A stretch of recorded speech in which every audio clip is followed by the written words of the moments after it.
figure out what's at the end of this cave.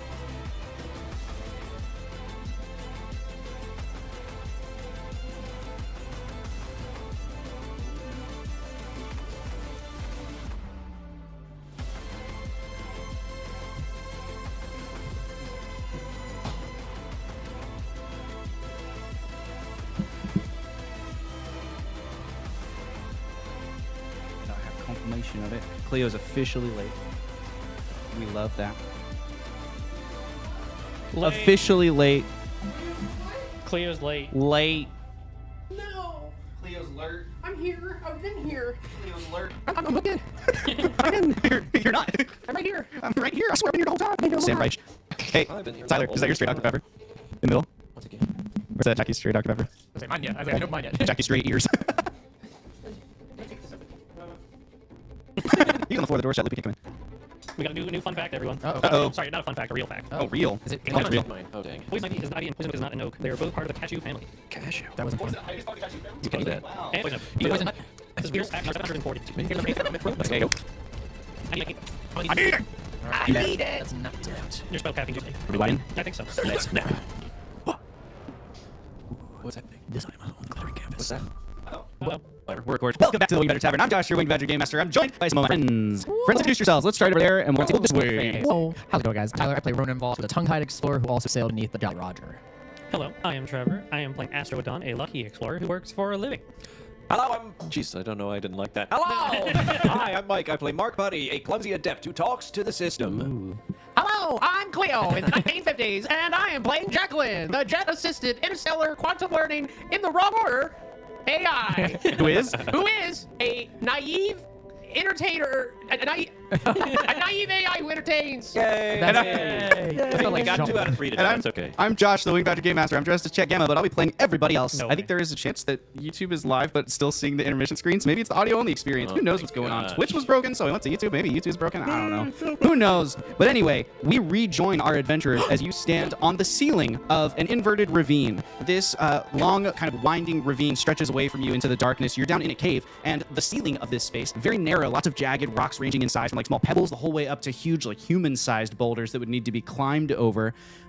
Big clumps of star-shaped leaves poking out of the sides of this cavern as the walls stretch away in kind of a V shape or a triangle away from you, opening up to, at its widest point, maybe 120 feet across, before gently curving back down to form a floor some 250, 300 feet below you, something like that. Through the center of this cavern is a single wisp of strangely colored alien dust known as cosmetaline, the material that your ship has been sent to the edge of the cosmos to search for. And in this moment, the 4 of you are at the kind of beginning of this precipice. So behind you, a sort of chimney-like structure, a large tunnel stretching almost sheer vertically.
Where gravity is inverted, much like the ravine, that you just climbed laboriously down to get to this level of the cavern. You're in a deep space of caves beneath the planetoid designated Green 1.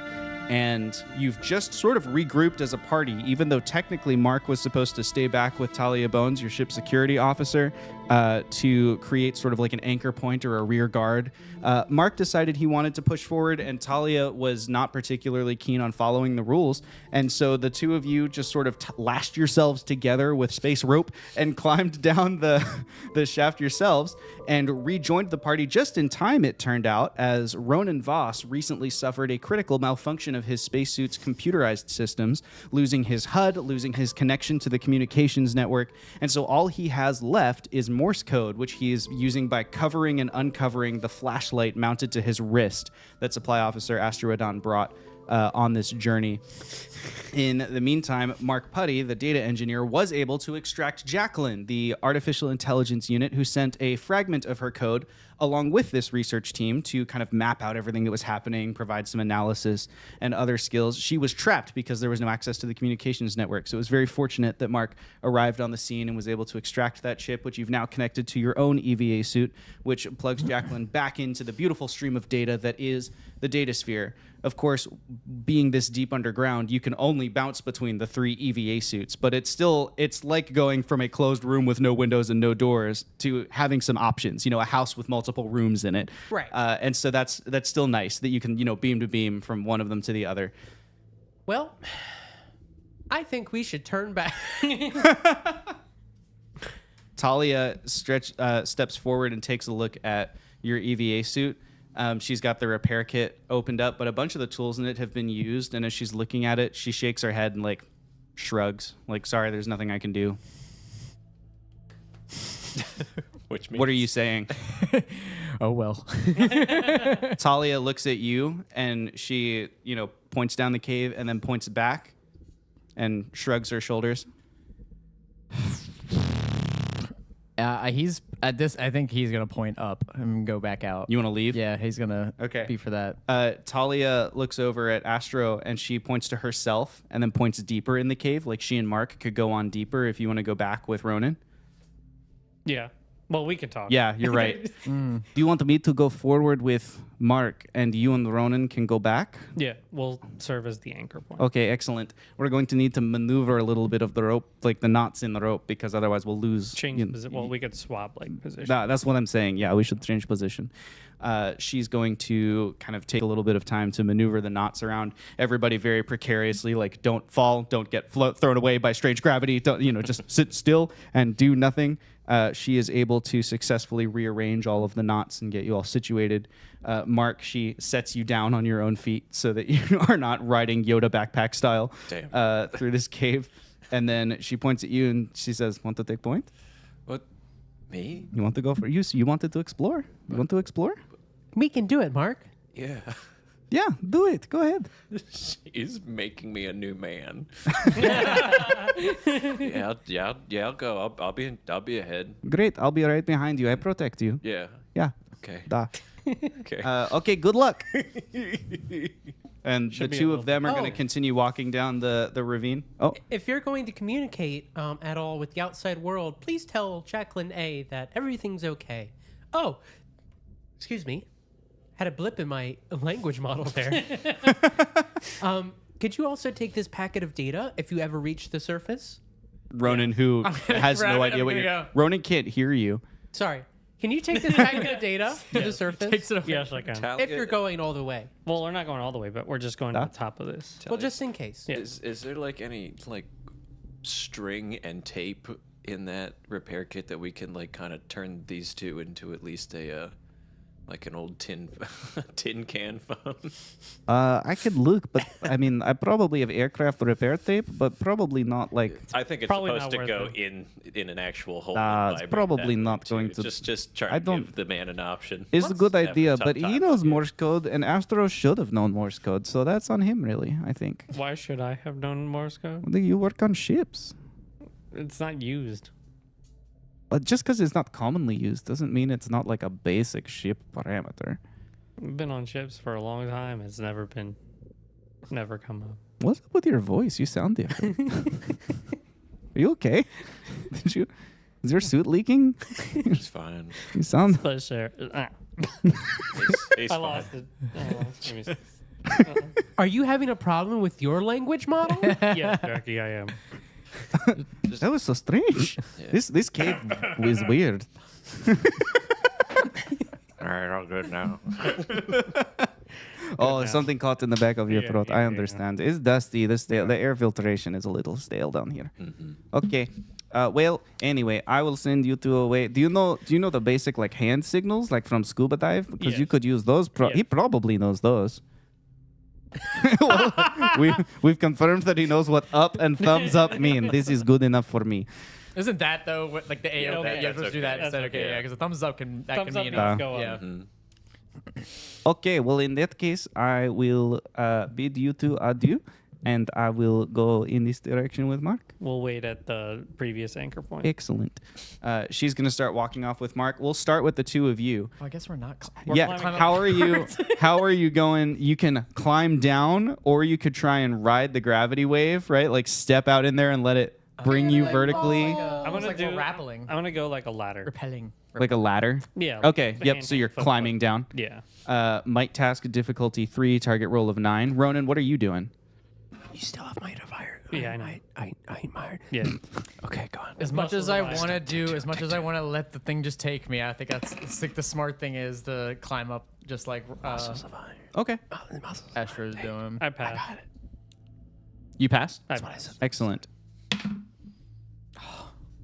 No. What'd you roll? Ronan, no. It went on the 18 and then went on to the 5. Do you have Ah, to re-roll? Ronan. I am gonna re-roll Okay. because like Just in the nick of time. I just I was did- in there. I just was like I don't know. I'm getting so weird because I'm like I want to keep my XP. As a I keep friendly using my reminder, XP. should the DM decide your fate, it is too late to re-roll. Okay, a 7. Ah, that does succeed on Oh a my difficulty God. 2 task. Barely. Incredible. Ronan, your dice might be compromised. Yeah. Dice jail. The two of you slowly and methodically work your way back to the top of the inverted, I guess, climb, if you will. Continuing on down the inverted ravine, we have Mark Putty in the lead. So, Mark, I'd like you to roll a speed task with a difficulty of 3 to navigate the tough terrain down here. Okay. Easy. I believe in you. Easy. I got this. Easy. Easy. Difficulty Easy. 3? Difficulty 3, target roll of 9. 4? Mark, Oh. you get to a really tall one of the rocks, kind of like jagged, sticking out, and you jump and you're able to like get your hands on the top of it and sort of pull yourself up. But as you do, you scrape a long gash along one of the legs of your EVA suit, and you hear the little of decompressed air coming out of it. You look down just in time to see Talia with the aircraft tape just immediately zoop, zoop, zoop, like she just completely covers it up. Your suit sorry, I moves one should've- step down the damage track. I shouldn't have gone in front. That was so stupid. I don't know what I'm doing. No, it wasn't stupid. You're just adventurous. Sometimes suits get scraped up. Whatever is the point of the suit. Okay. Okay, keep going. Okay. You're in my way. What? You're sitting still. You can climb. I already taped the tape. Okay. Flex tape. I Wow. don't You're good to go. slap some of that on this puppy. I did. It's good. Yeah. It's fine. Okay. All right. Mark doesn't cry. I'm proud of And you. then he moves on. Okay. Thank you. You can do it, Mark. We keep pushing. Great. Another speed task for me. Difficulty 3, target roll of 9.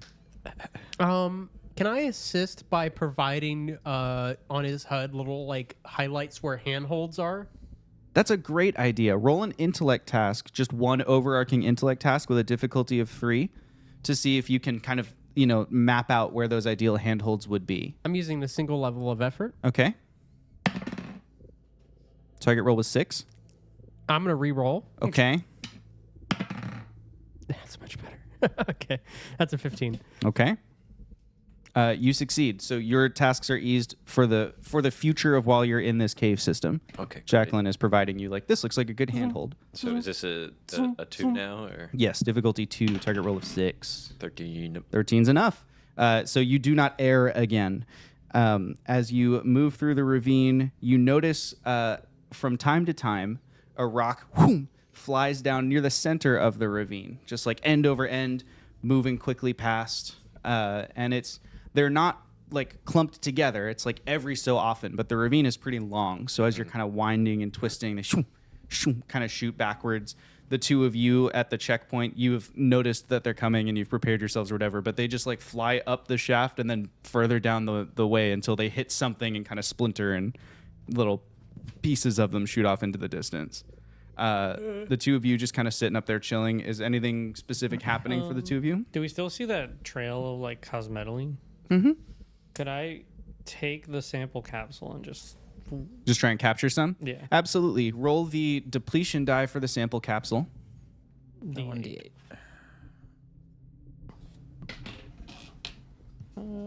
Is this the? Say, I can't say anything, so my inventory is your inventory right now. Just take it right off me. Me stuff, a Sue stuff.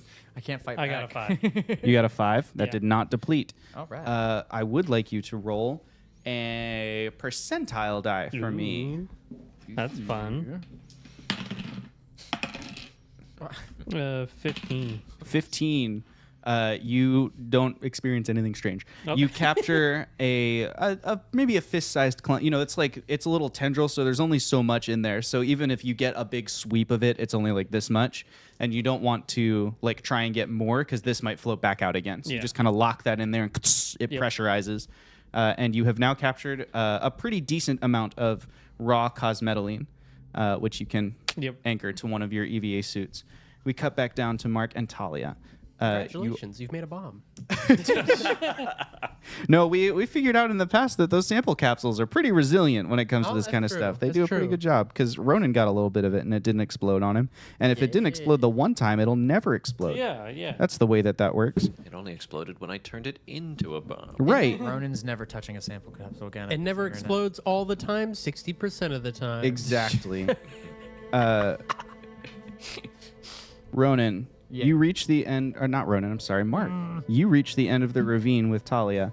You've got this like tinkered light that you're working with, so it's much broader than what the normal lights would be. And in the sort of headlight-sized circle that it creates, you hit a wall. And you're looking at it. It's kind of like a gentle slope down off of the ravine ceiling, and then it bulges out. So this would be like a convex angle as it moves down the length, only for like a portion of it. So it's almost like in front of you, there's like 6, maybe 10 feet of what you would expect to be the end of a cavern, right? It like slopes away from you. It's concave. And then there's like this little bulge in the wall. It's like maybe 12 feet across and 12 feet vertically. And it kind of like pokes out a little ways. And then the wall goes back to behaving normally. So there's something weird about that section of the wall, like a little bubble poking out of it almost. What will you do? I think I'm gonna use my scan again. Love that. Do a little bit on the bump of a wall. Why was the scan scary? Scary scan. What's he gonna find in the wall? You have found page in the 1 wall? of 8. What's in the box? What's in the wall? It's not a wall. It's an egg. You like look at the wall, you see a We picture, found an egg. and you just hear behind you like, No. I didn't like the look Josh gave after you said egg. Wait, he gave you a look? Oh, We're no. gonna scan it. I didn't even notice that. Stop doing that. You stop doing that. You stop pushing your scary button. You stop raising Do you your have what it eyebrows takes at to me. become a hell diver? No. No, I do not. All right, then we'll skip the egg. I scanned the pregnant. Oh, I scanned the pregnant wall. You scan the wall. to You're quote. scanning that section where the bubble is. Yeah, I got the 10 feet. I don't know how big. There is no living matter in it. Well, that's good. There's a lot of stone in there. Different kinds of stone, different kinds of alloy. As you're looking at it, taking the scan, Jacqueline, you're reading all the data as well. Talia's right behind you, also just kind of like leaning in, looking up at it, doesn't know what's going on. As you watch it, it starts to rumble. It like shake in front of you. Rumble is the wrong word. You can't hear it. There's no sound here. But it starts to like tremble. It's a nest. The little stones kind of like jittering. retreat. And Talia grabs you by the shoulder and forces you into a crouch. as she herself kind of like ducks to cover, and the whole wall explodes outwards. Stones shoot past you, flying down the length of the cavern, exposing this massive opening inside of which you can see something, some tangled mess of something kind of gently spinning, suspended in some cavern that you cannot from this angle see the size or the dimensions of. Something twisting, turning, dense clump of something is spinning around. There's this massive ring of cosmetaline ringed around it, but it's widely spaced enough that you can see this weird tangle at the center of it. As it turns, all of the rocks that just launched past you slow and then zoop, slam back into the wall, forming another clump of material. You sit there in the silence as one little like pebble-sized rock that broke off from the impact like dinks off your helmet and lands at your feet. Talia, we felt the rumble up here. Is everything okay? That was just me shitting my pants. Don't you worry. It does. I think it's okay. It appears part of the structure was, what would you say, Jacqueline? Volatile? Like it. It appears that perhaps this is a weak point around a volatile gravitational anomaly. It appears that it exploded, only to reform. It looked like there was something beyond. Oh yes, there is a cavern with large amounts of cosmetaline. We have found our target. Should we go in? Do we take note and just send science team back? It stays open for about a minute. I mean, we But could it's probably. so violent. If it's going to be tossing us around like that in a big Jacqueline, old were you able to gravitational examine the washing space? machine. Were you able to examine the space beyond? Does it look like there's room for us? I definitely believe there could be room, but whether or not you would be safe in there is another question entirely. I think to the DM, comparing to my cartographic data that I have on my person, which I can't send back, but I can at least try to determine where we are in relation to the surface. Yeah, you are still southeast. So you were south. You're now somewhere southeast of the research station, and you think you're approximately 8 kilometers away. So you're actually outside of the bubble of like where the research area that you had designated was. Your depth-wise is what seems like you feel like you're maybe 300, 400 feet deep. It would be pretty tricky and maybe unsafe with all the gravitational stuff to try and mine straight down from above this structure. I think it would be incredibly difficult to obtain this cosmetaline through traditional methods. Perhaps it seems like there already is a trail of it leading out the tunnel exit that we followed. If we can somehow increase the rate in which cosmetaline comes out, we might be able to just simply mine it without ever digging. Of course, that would mean we'd have to go into the room that's unexplored and volatile. We could just mark this and leave it for the A science gentle team to tremor figure out. begins running through the wall of the cave above you. Stay down, please. We're down, Jackie. Don't worry. We will not be standing up until we are ready to try and jump through the hole. The wall explodes outwards. Rocks fly past you.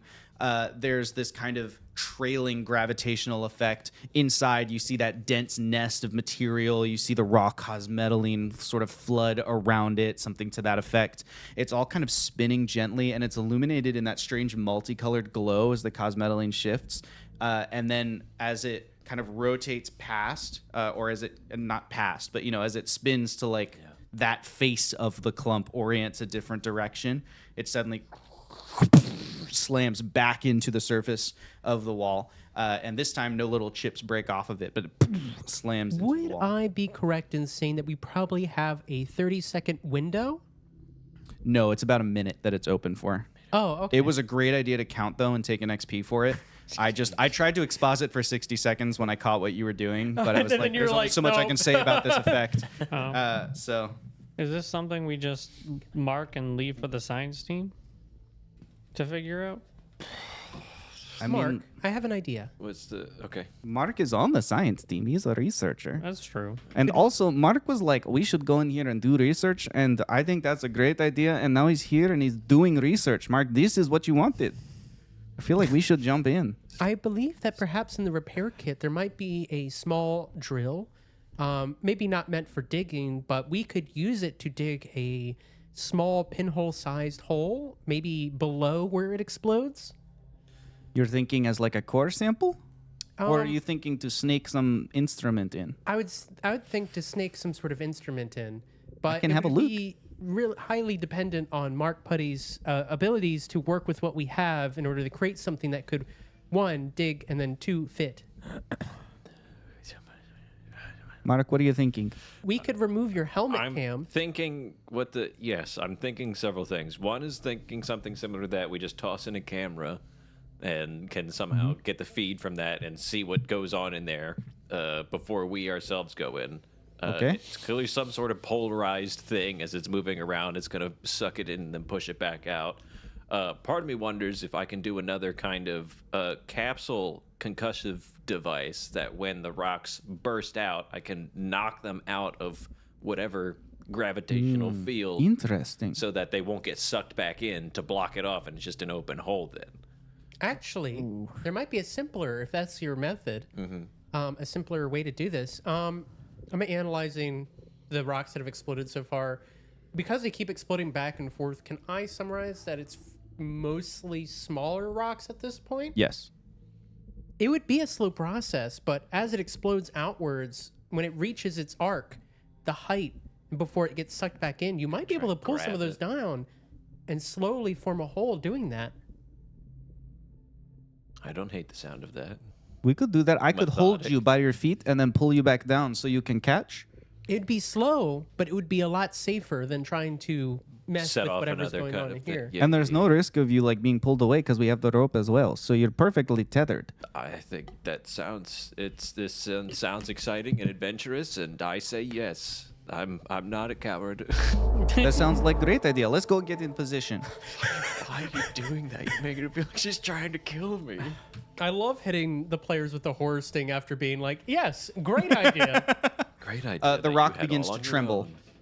All right, get in position. Okay, Okay, Mark, are you ready? I think so. You're going to Okay. have to jump as soon as it reaches its arc. Okay, Ready? yep. And the wall explodes. She holds you up in the air and you make a speed task with a difficulty of 6. She's assisting you. It eases it down to a 5. Oh, Can I God, highlight the don't- rocks that are the slowest moving to try to keep him focused on things that would actually be meaningful instead of just randomly? Spend Grab an it. intellect point on it and I'll give it to you. Oh, a That's what cool. point? 1 intellect point. I gotcha. Then Great. yeah. Okay, so that's done. So that eases you a second. All right.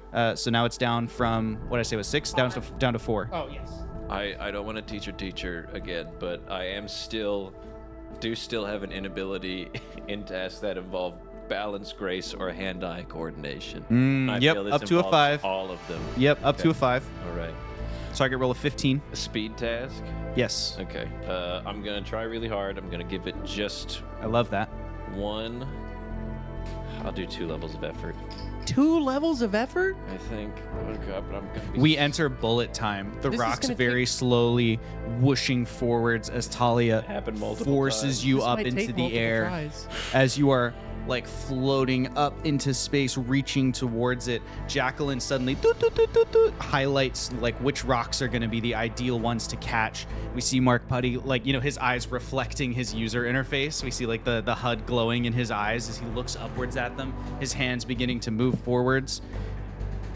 You're spending a point of effort? Is that what you're saying? Doing one point of effort. Okay. To give it a go. 1 level of effort brings it down to a 12. As he looks up, we see resolve enter Mark's eyes as he reaches towards these rocks that are loose, kind of flying towards him. You've identified 3 of them that are highlighted in kind of a glowing yellow overlay that you're like, I could get them all in one swipe, I think. Come on.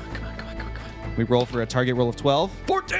And with a 14, Mark Putty successfully grabs the 3 biggest rocks of the geyser at the slowest apex of their kind of explosion. He grabs them and pulls them down with him as we re-enter real time. Talia yanks you down, and you just like, you kind of like land in kind of a crouch on the ground with these rocks like clutched in your hand.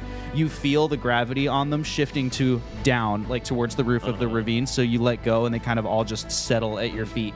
Talia goes, excellent work. That was so good. I did it. You did it. You did it. That was so good. Thank you. Congratulations, 2 more Mark. of those, and we should be able to get through. The hole is getting wider Okay. as they, shoom, Okay. land back there.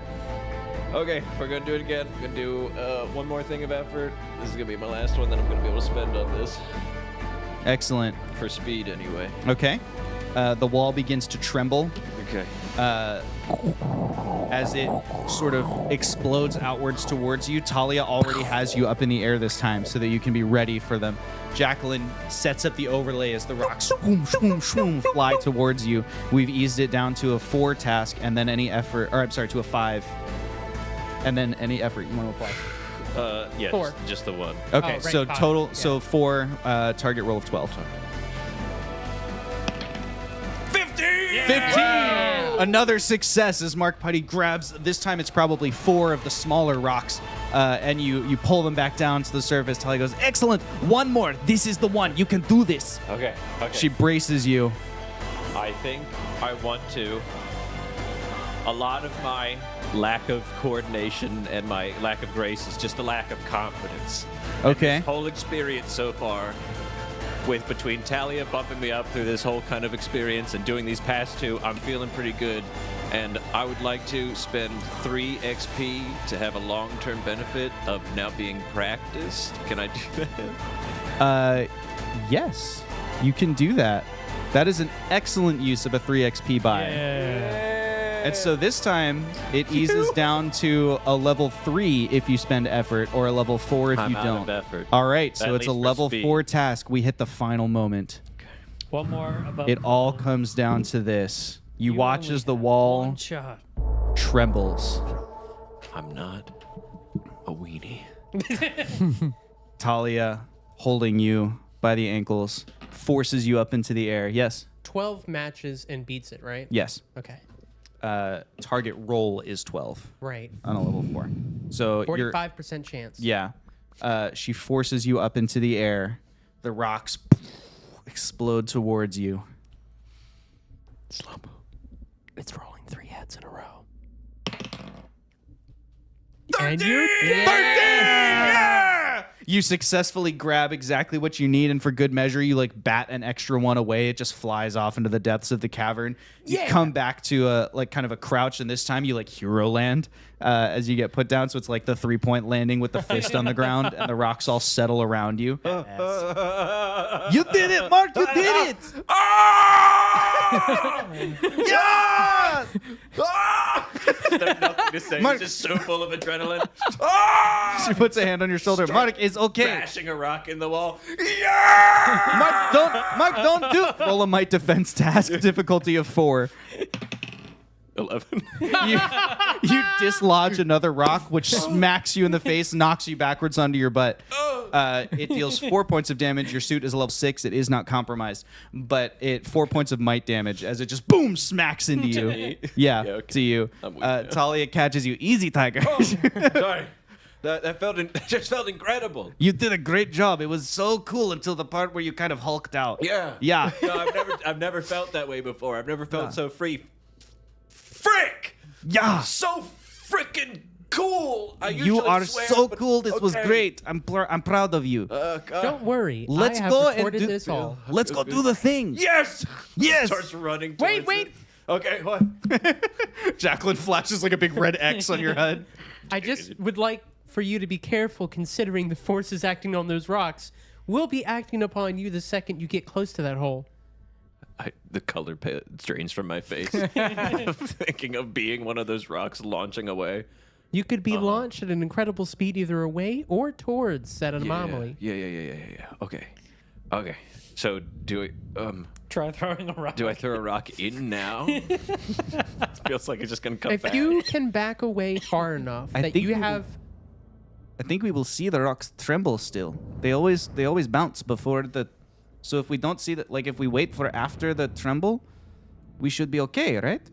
If we Can can you- get in a, do we like see like where it's going? If it's like in a consistent kind of just Well, that's- circle, or if it's like oblong. Now we could kind take a of- look. Let's Yeah. let's see what it looks just like. don't put your head at the hole. Just get an angle where your head isn't at the hole. Yeah. Yes, please. Yeah. Okay. I peek in the hole. Uh, What? I know that like peeking at the hole could mean like not putting your head in the hole, but like it just gave that implication. You're just like, yeah, I got you, Just you, and immediately puts your head into the hole. And just like in a safe spot. This roughly spherical chamber features a tightly wound tangle of SGH floating at its center, rotating in place. The walls of this area feature many clumps of roots packed among their rocks. So you have one tightly wound tangle, including its root system, curved in the center, being forced into a circle by all the root systems around it, poking out of the rocks. And as it turns, you see that not just the wall where you are, but also one that appears, based on your guesswork, you're upside down and you're underground and everything, but it looks like it's shooting maybe towards the surface, as in all 400 feet of rock are geysering vertically when the rotation aligns the gravitational field so that they like sum, and then as it turns away, it all collapses back down again.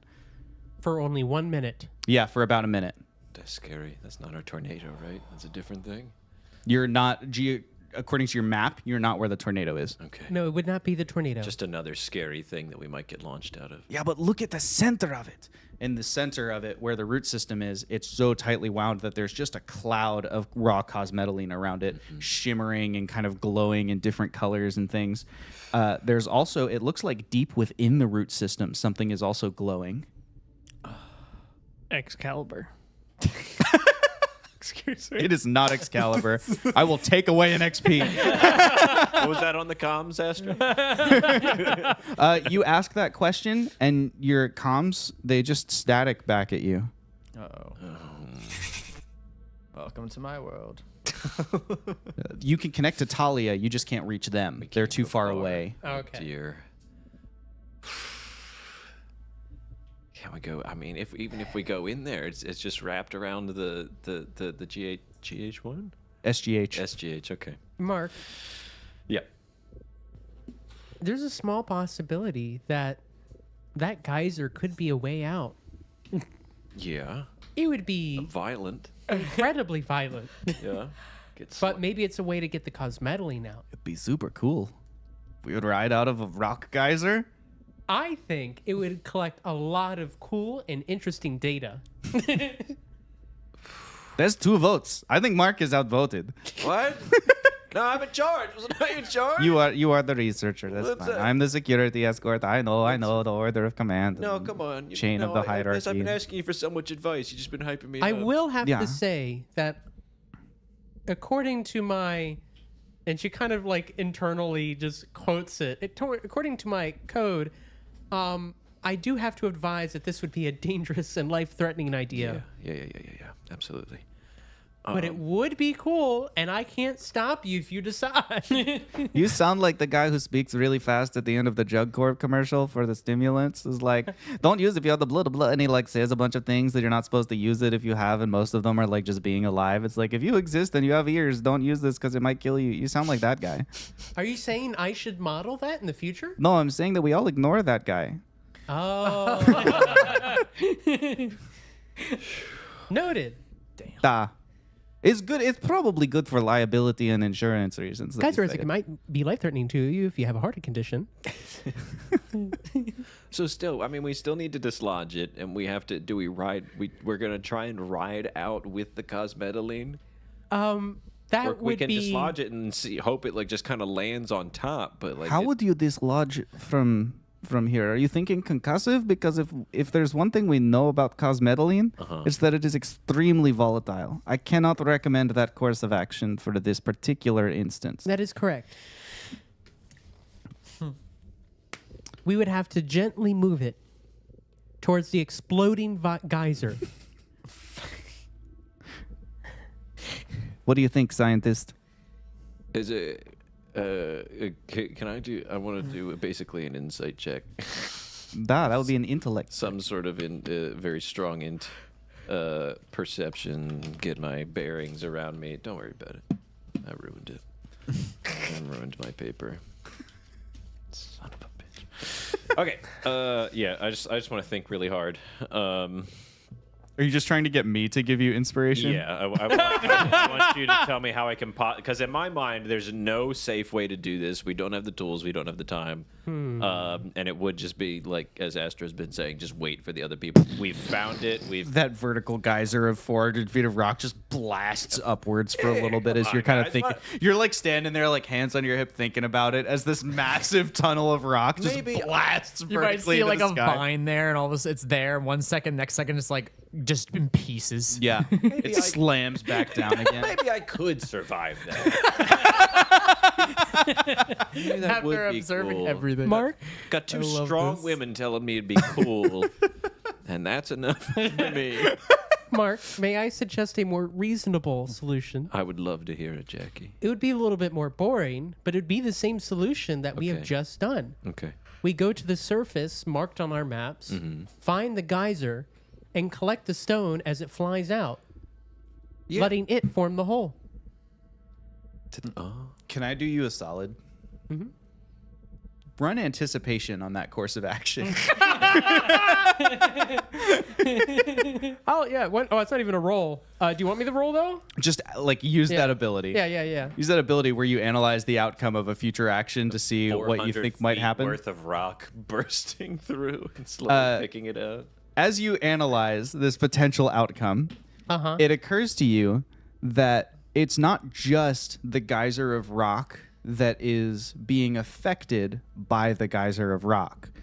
As in, when the gravitational field reverses, it pulls all of the walls inwards. And the geyser of rock collapsing inwards is what stops the sphere from imploding. The one that you've just come through is likely to have basically been made survivable because it's a small enough hole that like the big chunks at the edges are still wedged. Like, you know, there's still a circle and circles disperse force well.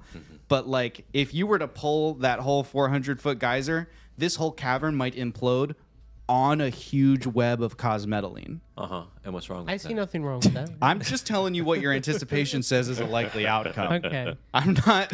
Never I'm mind, Not steering you. I've done some calibrations, and that might have been a terrible idea. Based on the stupid safety subroutine. but no one listens to that. So, No. if we had some way of reaching in there, it would be a slow process.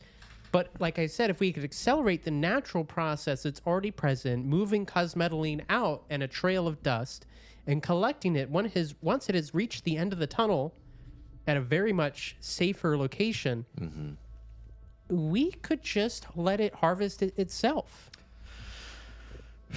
I think that's good. But we would have to go in there and navigate around this polarity of gravity. I think, can I do like just kind of one more basic scan of, am I close enough to like scan the actual core and get kind of an idea Yeah. of like this kind of, okay, I'll do one more int on that.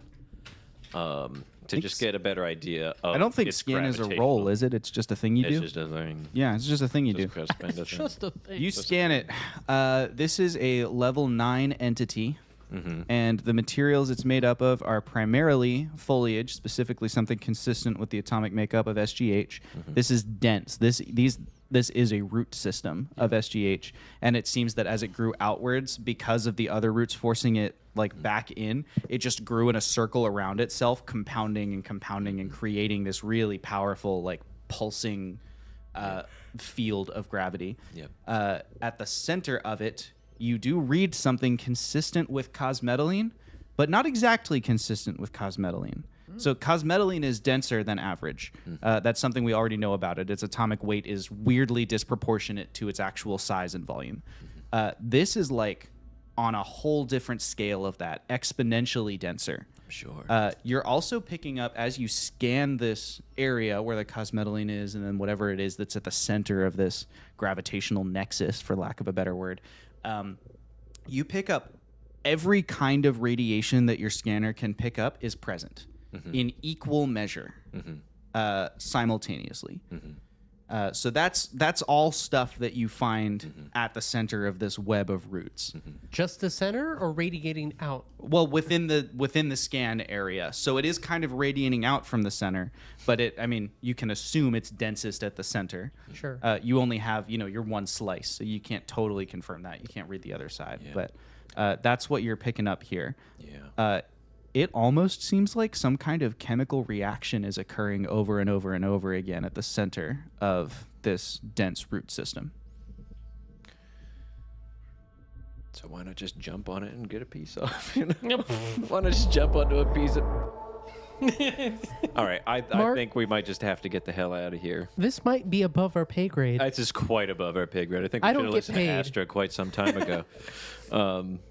Yeah, I think we've done everything we could. If there's any chance we can safely try and get a teeny bit of root out of this hole What about from the walls? from the outside, Yeah, like the outside of this cavern is covered in roots as well. We could attempt that. yeah, absolutely. Gravity anomalies will be significantly stronger around the roots, though, Yeah. pushing you towards the core. Good thing we got the strongest lady in the world right here. Hey, you're the scientist. Well, What's up? So I know that for a fact. You could, you could try it. You want to try and extract, or you want me to do it? I But, would I like to reiterate Try, but if it, what? Yeah. that these roots are what's causing this thing to form a dense spherical mass in the center. That means it's pressuring inward. If you get close to these roots, you could be launched into Well, the that's what you're center. saying, like there's some on the outside wall. Is that what you just said? Or Yeah, they're sticking out of the wall. just some a little I don't bit? see. It's in there. All the bad... The caption of Cleo's face right now is hyperventilates in Bill Nye. The bad stuff's in the hole. And she said that... Your HUD immediately blacks out and is replaced by What? a little animation of Jackie and a blackboard. Jackie draws a circle. As you can see here, this is the cavern in a 2D space. Uh-huh. I draw a little pinpoint hole in the side of the circle. This is our hole. Uh-huh. And then I draw like a just scramble in the middle. This is the center. Uh-huh. And then I draw little tiny ticks around the edges. These are the roots on the edges. Uh-huh. For this to have happened, Yeah. it appears that perhaps there is pressure originating from outside to push whatever this center core is inward.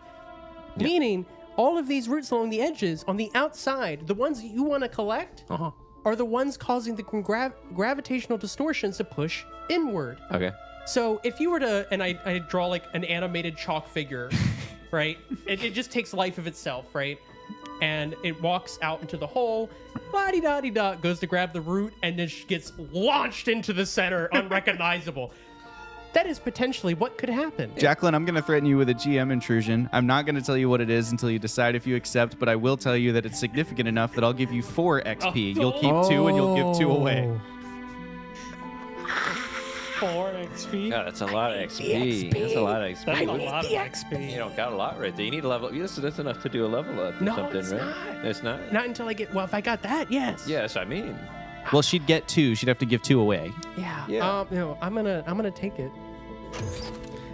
You suddenly turn your attention back to the outer cameras of Mark's EVA suit. Talia has clicked a sample capsule closed over a section of root as you were talking and just yanks and uses the thing to sever the root as she pulls it off the wall. She goes, that seems fine.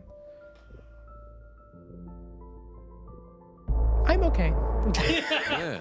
Look at that. The Please come walls, back. Please come back. The walls begin trembling, but now the whole cavern wall begins trembling. Okay. Talia, you have, Ah, we must leave now. okay, we And I can put go on her now. HUD like a time until implosion. Oh of the yeah, entire that's core. cool. That'll ease the speed task to get out. Difficulty 6, ease down to 5 to escape. Talia is going to assist you. She's a high enough level that she can succeed on a level 5 task. So she's going to assist you, easing it down to a level 4 speed task for you to escape in time. Okay. Talia basically just grabs you and flings you at the hole that you made in the wall. So it's like a speed task for you to like catch hold and pull yourself through. Into the hole. No, The one you made into the inverted ravine. Yeah. he's Yeah. saying we're going back because Okay, it was good. assumed that you both had entered against Yes. my advice. Oh, I was just listening to you for a minute. But Oh, so you were still at the hole? yeah, I believe so. She was Okay, talking in to that me. case, She it's a blacked speed out my task screen. difficulty 4 to dodge the incoming Talia. All right. Talia uses the gravity of the central root thing. She like jumps into space and rides it and like, like diver position and just shoots towards the hole. God, she's incredible. Well, I don't have any effort I can use on this. 13. 13. That is enough to succeed on a target roll of 12. You duck just in time. You're like, yeah, it's like so close that your whole visor is blacked out again, but it's by the EVA suit soaring over top of you. Wow. As she does that, you see the rocks behind you beginning to tremble faster and faster. And she goes, "Move! There's have to go." cosmetaline in there." And she begins rushing down the length of the cavern. She pushes off and tries. It's like a really high jump. She ends up getting back onto the surface, but she's like, "If we can get into the center, we can ride the gravitational current in the middle of this thing, right? That's what the cosmetaline is doing." Jacqueline, can you check my math? I'm checking the math. Does that seem possible? I'm checking the math in microseconds. I'm freaking out. Okay.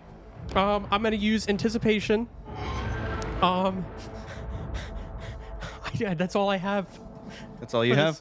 And a level of effort. No, can I use effort as an instance? You can spend your intellect points. You just, when you run out of them, the instance disappears. I'll use a level of effort. Okay. I got an 18 on the die 18 on the die. with 2 levels of easement. Yes, it should be technically possible for her to do exactly what those flying rocks have been doing that have gone up the shaft. Like, you should be able to jump into the center, ride that gravitational wave, but you'll be riding it at extreme speeds. So the impact on the other end will certainly cost 2 steps on the damage track for your EVA armor if you're not able to get, like, pulled out of the current or somehow. Because, like, what will you do? You're stuck in the river. You can't pull yourself out on your own. Something will have to act on you in order to pull you out of the thing. Are we still attached to the rope? The Yes. big rope? Okay. Get in this position. I highlight on both of their HUDs. Yep. The position to be in to ride that path. Okay. I have calculated that. She pulls out her one, like, concussive charge that she's carrying as the security engineer, and puts it in the ground to launch the 2 of them downward into the center of the ravine where the current is. She goes, "Mark, close your eyes." Okay. Boom! She explodes it, and both of you are launched off of the wall and into the gravitational wave. We enter bullet time as you begin doing things at AI speed. I prepare a message to be sent as soon as I get a handshake from either of their You EVA have suits. it. You have it. All right. Pull! You two, what were you two doing before you got this message? Hangman. Playing Hangman. The two of you are I won, by the way. The 2 of you are playing Hangman, and then all of a sudden you just have Jackie's voice blast in your ears. Well, Pull! only him. Yeah. Oh, yeah, you're right. Only in your ears. We're moving really fast. You have to keep pulling the rope. Keep pulling. just I'm just gonna shrug and pull, I guess. I would like to fast. get might tasks from both of you. we still have muscles Muscles of of iron. Let's go. The target roll is 9. So for Alright. each of you, you've eased it down to 8. Oh. This is a difficulty cosmetaline level. explosion we're talking sorry, about. you said target rolls. Oh, sorry, you're right. The level is 9, eased down to 8. Can I use understanding? Am I interacting Um, with this rope? does You don't have time to study the rope beforehand. That's fair. does Talia's suit have an exoskeleton to it? No, they're all the same, like, Okay. untethered EVA suit. How much time do you think I have calculated until we reach terminal end? Terminal end. You're going to hit the top of that vertical shaft in roughly 6 seconds. So Talia and Mark have time for 1 action each. Does Talia have another explosive? Another concussive charge? Yes. You could spend an XP for her to have a concussive charge. She does not currently have one. Like, I only gave her the 1. Or anyone could spend an XP, but I could spend an XP. Are you sure? If you give me those 2. that's a player intrusion. Oh, I never did. Yeah, of course you were getting the 2 because you're there. All right. I'll use 2 levels of effort. Okay. I'm gonna do the exact same thing. Okay, so both of you have brought it down from a 9 to a 6. Well, I can only use 1 effort, but I'm gonna use enough points to do that. So Okay. I'm gonna have to just do the math. That's all. Okay. Yeah, that's all I got. Okay, so for you it's a 6. For Ronan, it's a 7. Target roll of 21. You need something to take the edge off. What's the Can I spend more points, how's the or concussive thing No. factor I into can only this? do so many? You don't have any other effort. You can only I'm use gonna one effort. tell Talia. Well, I have. What about edge? Oh, edge is only to take all Edge the points. reduces That's the right. cost. Yeah. Frick. Yeah, so I'm gonna have to. I'm gonna calculate. I fail. I can't. I'm gonna use an anticipation Okay. to calculate if throwing an explosive charge at the right time. Like ahead of them. Yes. Interesting. would slow us down enough that would ease their task. I just know it's going to be difficult. But I don't. I just want to slow us down. That's a really cool idea. Let's do it. Well, wait. I have a question. You said it was a difficulty 9. Muscles of Iron brings it down to a 7. To an 8. Oh, okay. And then Just your making effort sure. made it a 7. That's right. Okay, we're Mine good. made it a Yep. 6. So I can't even attempt it. So yes, I will relay to Talia. Mm-hmm. Explosive charge. Throw in front of you, and I'll put like a little timer on Okay. her HUD that's like already down to 3 seconds. Yeah. Talia expertly, I mean, this stuff, she, breaching while in motion, this is what she does.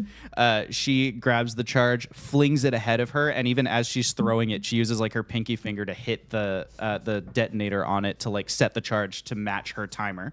And it like zoom, spirals off like a frisbee. It's moving forward. That's her one action. Do you have an action you're going to direct Mark to take, or Mark, will you take an action? Brace yourself. Mark, Question for you. brace. I think that's Yeah. pretty much all I Are can there? do. You said there are rocks bigger than us, right? Yes, some of them are. Could we wrap the rope around that to use? We're it? talking about 6 seconds, man. Oh. I can get there in 6 seconds with the rope. So you're trying to what? Wrap the rope around the rock? Like to... just use it as extra, like a pulley, I guess, almost. I don't know like, that you could take out that much slack. They've been like another half a kilometer away from you, right? Between 500 feet down and then the whole way along the ravine. like just running around it with the rope to use the rock, so it's not just us pulling. I don't want to be Should we like just start running teacher early? homework moment, but like I think that would cause a lot of friction on the rope on regolith kind of rock, and you would actually more likely tear the rope apart. Fair enough. Okay, so you've got to roll. We know that 18. Ronan can't contribute. You need an 18. Level 6. Levels, yeah, because 9, 8, to yeah. target roll of 18. I'm trying to think of anything else I can do. I don't think This is gonna hurt. maybe we can lessen the damage. Would Well, you've thrown the charge ahead of her. so Right. I have the ability advantage, which is when you use 1 XP to re-roll a D20 for any roll that affects only you. I guess that wouldn't. No, add because this 3 to doesn't the affect re-roll. only you. Yeah. I'll spend an XP to re-roll. Okay. So close. Okay. I have 1 more XP. It's only a 10% chance. Yeah. I don't know if it's right. Son of a gun. Oh no. Oh, I can't. I know re-roll you it. can't end on that. There's no help coming from the team at the Nope. top. There's just this explosive, this concussive charge. I got a 1. Oh ended on a Last no! one? The last one. Oh, yuck. Oof. I don't have another XP. Can I spend an XP for him? Yes, you can spend an XP on anybody. It doesn't have to be yourself. Take it. And just take whatever you get. Yeah. Take whatever you get. Okay, that's a 10. Okay. No help comes from the top of the shaft here, the vertical, We tried. the inverted climb, if you will. Good luck. Mark, Brace for impact. you spiral, just end over end, head over heels, down the length of this shaft. Behind you, you feel we're still in bullet time. You feel the whoomp of a shockwave blast across you. You are surrounded by bits and pieces of rock shooting past. You two at the top of the tunnel, you're unable to contribute because you have to hit the deck as blasts of rock come shooting up the vertical climb area here. The rope completely slack in your hands. It's like it's springing into itself, like coiling itself up to where the two of you are holding it. All of a sudden, as you're ducking and covering, the rocks that are in front of you actually kind of protect you from a secondary blast. A charge detonates at the top of the chasm. Mark, I need a might defense roll with a difficulty of 3. Talia's explosive charge was a level 6 item. 13. 13 is a That's good. success. Booyah. Mark, you slam into the top of that vertical shaft. Talia slams into you. Both of you experience half pressurization of your suit. The suit is intact. Your air tanks have been compromised. Move 1 step down the damage track with your suit. Each of you is now... You've lost a bunch of air before it can get repaired. You're both winded. They're just like plastered to the top of the shaft here. Rock is continuing to rocket by between you, but now you can pull them down with the rope. And so you guys just like, hand over hand until you take all the slack out, and finally you pull them down from the surface. Rocks are just, bouncing off of you can't see anything. It's just a shadow of rocks smashing over top of you. The entire little tendril of cosmetaline ignites throughout the cavern system. All of you have like hit the deck, as above you the rocks blast upwards, and beneath you the rocks blast downwards. You are suspended in the center of a chasm as the rocks blast away. In that moment of bullet time, you have this glimpse of like tangled spider webs of SGH, the vine system in front of you, before they too ignite and fly away. And the kind of destruction of all of that energy compresses space-time, and everything goes dark. Jacqueline, intelligence task, difficulty 6. What is happening? You have to talk to God. With an intelligence test? All right, Where are you going? I only have 2 things to my ability. I will use a level of effort Okay. and anticipation. Bringing it down from a 6 to a 4, target roll of 12. And there's this is like an instant thing. I can't do anything action wise. Right. Okay. Well, I need to keep my XP. I don't want to re-roll. I'm re-rolling. 13. 13. In the nanoseconds before the cosmetaline condenses space-time, you are able to initiate a system reboot, hopefully taking your system offline at the moment that the pulse of the explosion comes out and bringing you back as the explosion ends, giving you a chance, if there's any of you left, to try and figure out what's going on and what's happening. You exist in a suspended sphere of data. Not a data sphere. You open your eyes, so to speak. You begin taking in sensory data as like not a cortex, but sort of a central processing power of an AI, and you are just surrounded by information. None of it seems connected. There's no web, there's no nodes. You exist in free-floating space. You are suspended in information. And eventually, through the center of that sort of limbo that you're in, you start getting little pings. And at first, they mean nothing to you. They're just annoying. They're in the way. You're trying to look at data. You're surrounded by... And then one of them finally appears or kind of resolves in your mind as the phrase, system initiation complete. And you open your eyes, so to speak. You look through a sensor array, and you find yourself looking out of the helmet camera of Mark's EVA suit. Your GPS system takes a little bit longer to compute where you are. You are attempting desperately to establish any kind of handshake with some kind of navigational data, and you do get a reply from a local comms relay. Local comms to what? Local to research station. And you suddenly, the data sphere itself materializes in front of you. Wherever you are, you're connected to the eastern relay of the research station. As more of the systems begin booting. I just start flooding it with all the data I am currently having using. I don't understand what's happening, and I'm hoping it reaches primary Jackie. Sure. As more of the systems begin booting, the next thing that boots for you is vital systems. Mark Putty's in cardiac arrest. You are present in his suit of armor, and even though the armor has not fully booted to include its life support systems, you can manually activate the defibrillator in the suit. You do so.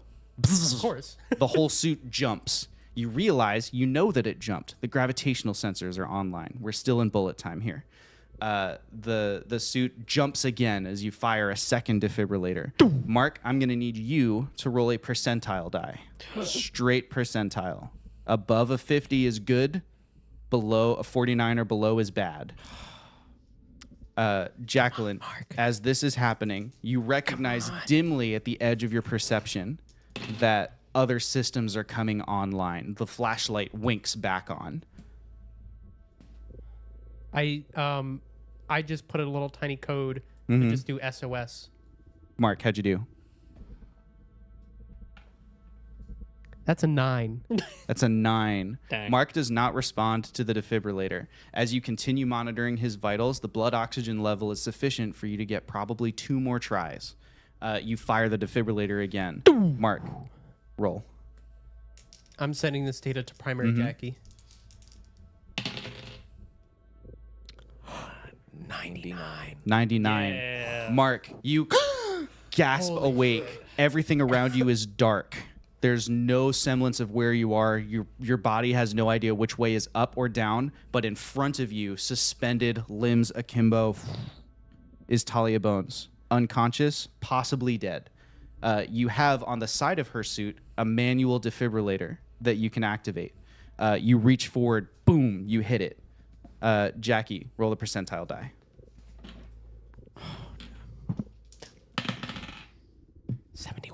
71. Talia awakens. You can tell by her eyes that she's foggy. She has no idea what's going on, but she kicks out with a foot. Ronan Voss, percentile die. I don't need to use that right now. We'll save it. Whoa. I need to know what to do. That's- I have something in my back pocket. That's your just in case. D20. Oh, it is? You're right. Good call. Good call. You got this. So I have to roll this one and the other one. Yeah. this- Okay. Right. You roll both. So that's the tens place, and the D10 is the ones place. 24. 24. Ronan Voss remains in front of Talia, suspended in space. At the same time, Mark, next to you, you realize laying face down on some kind of ground is Astro. Face down, like hands over his head in a brace position. You have the ability to manually defibrillate. You hit the button. Astro, percentile die.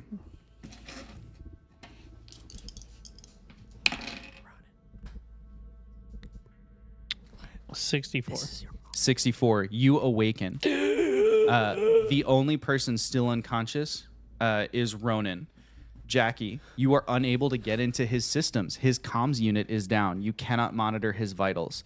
However, you can see that Talia has apparently given up on the suit.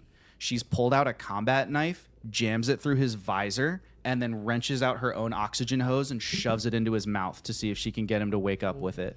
She is holding her breath. She has 5 actions of breath Mark. holding that she can do this for. Ronan, Activate the defibrillator. Okay. Reach out. okay, Go for it. roll again. But because 2 of them are doing it, I'll make it a 40. So you need 40 or above. 39 and below is bad. 74. 74. There we You go. finally gasp awake. There's a tube shoved in your mouth. Your nose is exposed to the void, so you have Talia's like pinching your nose closed so that air doesn't get sucked back out of you that way. Your face is cold. It burns. Frostbite is setting in immediately. As the 2 of them are trying to stabilize Ronan, Astro, you slowly come to. You still have no idea where you are, but you're on some surface. You're awake. You're somewhat alive.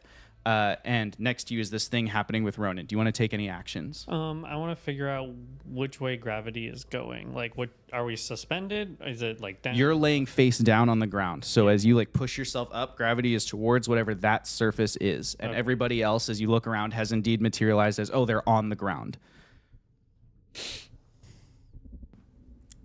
Jackie, can you hear me? Yes. Are your maps functioning? Do you know where we are? Yes. I pinpoint our location. Great. According to your GPS, you are 15 kilometers away from the research station, almost double the length of the research zone to the east of where you should have been. Behind Mark, you now see, looking through the rear camera of his EVA suit, there is just a hole. And in fact, the gap is widening as this chunk of green one begins rolling away from the now severed connection to the other chunk of green one. So wait, are we on a chunk moving away from the research station? Yes. Oh, great. Okay. I take the time to calculate based off of its movement. How much time we have until we lose contact with the research base. You've lost contact with everything but that eastern relay. So right now, you can get from the relay into the rest of that data sphere. You have 2 minutes maybe before you've lost contact with that. I put that timer on everybody's HUD. Okay. 2 minutes until loss of communications. All right, everybody, we're floating away. I know we're all on the verge of. We all just got initialized. Talia like covers your mouth, yanks the oxygen hose, and jacks it back into her suit for a second. She just holds the seal with her EVA glove. It's like the Bane thing, like just covering your face. She takes one deep breath and then yanks it back out of her suit and shoves it back into your mouth again. We need to figure out a plan in the next 2 minutes before we lose communications. I am going to go over to Primary Jackie and formulate a plan with the ship. I think our best bet is to get the ship itself to pick you up. I'll be back. Okay. Okay. And I You dash through. Disappear. Jacqueline has left. You just have that countdown on your HUDs. In the absence of Jackie, we are left with you all. Can I use the repair kit to help at least like tape the oxygen hose so Talia doesn't I have to say hold honestly, I don't mind being blind.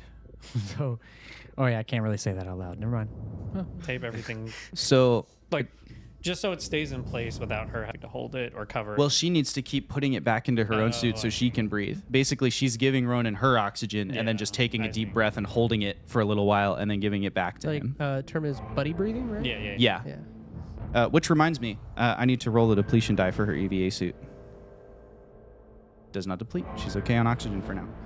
And actually, you two should as well. Ronan's suit's shot, so he's not going to need to roll one. I got a 15. Also got a 15. All right, you're all good. She got a 15. That's weird that the three of us all rolled a 15. She's not engaging at all in the discussion. She's only trying to keep Ronan alive. So it's basically you two formulating a plan. I don't know what else we can do. We can maybe try and crawl to the outside of this little Wait. bit of...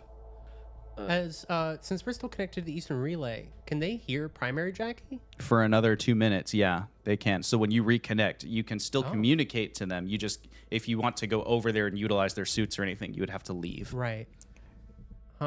Jackie, is there a path or is this section completely separated? I'm trying to figure that out. The mapping data is obviously no longer useful. Through the big signals array, you're able to look at the image from the Spirit of Inquiry. It's fully severed. It's like you diced the planet in half. There's no path. You would have to use the EVA suit's propellant, and I don't know if that would be enough. Could we have the Spirit of Inquiry itself get us? That's what I'm attempting to do. I hail the Spirit of Inquiry. The Spirit of Inquiry answers, Jackie, this is Captain Gamma. What's going on down there? This is an SOS. 4 crew members had just been resuscitated. We've had a cosmetalene explosion. Half of Green 1 is now separated from the main half. All 4 crew are on the separated path. They have 2 minutes until we lose communications with them. One of them has suits compromised. The rest of them only have limited oxygen left. All right, Jacqueline, listen closely. Yes. Get yourself up into the Spirit of Inquiry right now. Coming. All of the firewalls and stuff just disappear between you and there as Captain Gamma's override code jumps in there. As soon as you appear on the bridge, he says, "All right, we're gonna fire one of the emergency supply pods first. Get them something to hide inside of, and I need you to target the ship so that we have some trajectory where this thing's gonna hit." Roll an intellect task. Understood. Difficulty is 5. Target roll of 15 for you to figure out essentially a ballistic trajectory that accounts for all the gravitational flux between here and where the party is. Can it at all be eased since I've already calculated the rate in which it's moving away? Yes, I'll ease it by 1 for that. Difficulty Okay. 4. Target roll of 12. And I get back my data points that I put into my instance. You don't recover to max. You get whatever was left in but the it's instance. left. Yep. Yeah. Yeah, you do get those. All right. Then I'm going to use anticipation, bring that down to a 3. Okay. And then I'll use the level of effort to bring that down to a 2. Should be good. And I'm going to use sensor calibration to really pick out those. Sensor calibration takes an action to do. Are you willing to lose 6 seconds over it? Yes. Okay. A little calculating logo appears in front of Captain Gamma as you calibrate the sensors. Boom, that will ease it 1 more step. Target roll of 3, difficulty 1 task. I'm spending an XP. Jesus. Oh my gosh. 17. The whole ship shudders as one of the emergency drop pods at the front of the ship, these two massive crates sticking straight out of the side of Warehouse 1, is fired.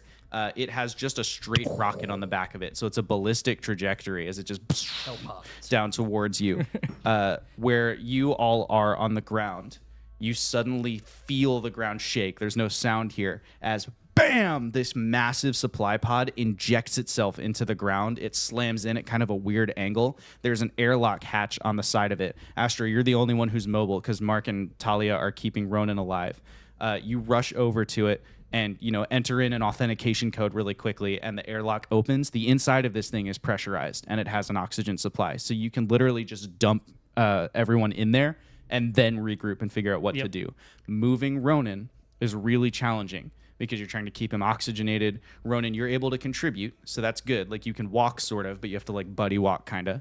What's up? Ronan's gonna kind of at this point he's gonna he's kind of gotten himself back together, but he can't talk obviously. So he's gonna signal Astro and Mark to make their way over without even saying anything to Talia. He's gonna lift her up, throw her on his back, and just start walking. And he's gonna use fleet of foot if that encumbers him anymore.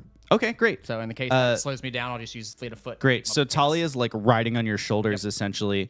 As you're moving forward, she's like got the oxygen thing in your mouth. It's mainly because I'm watching for her because it seems like I have a feeling that something's gonna happen to her because she's saving me. So I'm gonna have her on me. Her other hand is in front of your faceplate. Perfect. Counts down 3, 2, 1. You take a deep breath. She pulls the thing out and injects it back into her own suit. Awesome. Puts it back in your mouth. You can continue moving. The two of you make it without any other disruption to the supply pod, and then you're able to close the airlock. I help Mark if he needs it. No, Mark, you make it there just fine. You all make it in there, and you're able to close the... No piggyback for you. Nothing to worry about. Yeah. You get over there, and the door seals behind you. There is enough oxygen in this pod to last you 6 hours. Okay. So all of you are sitting chilling. there, and like you can take a second. Let's jump back to Jackie and the Spirit of Inquiry. Jacqueline. Not Excellent to take shot, advantage Jackie. of a crisis.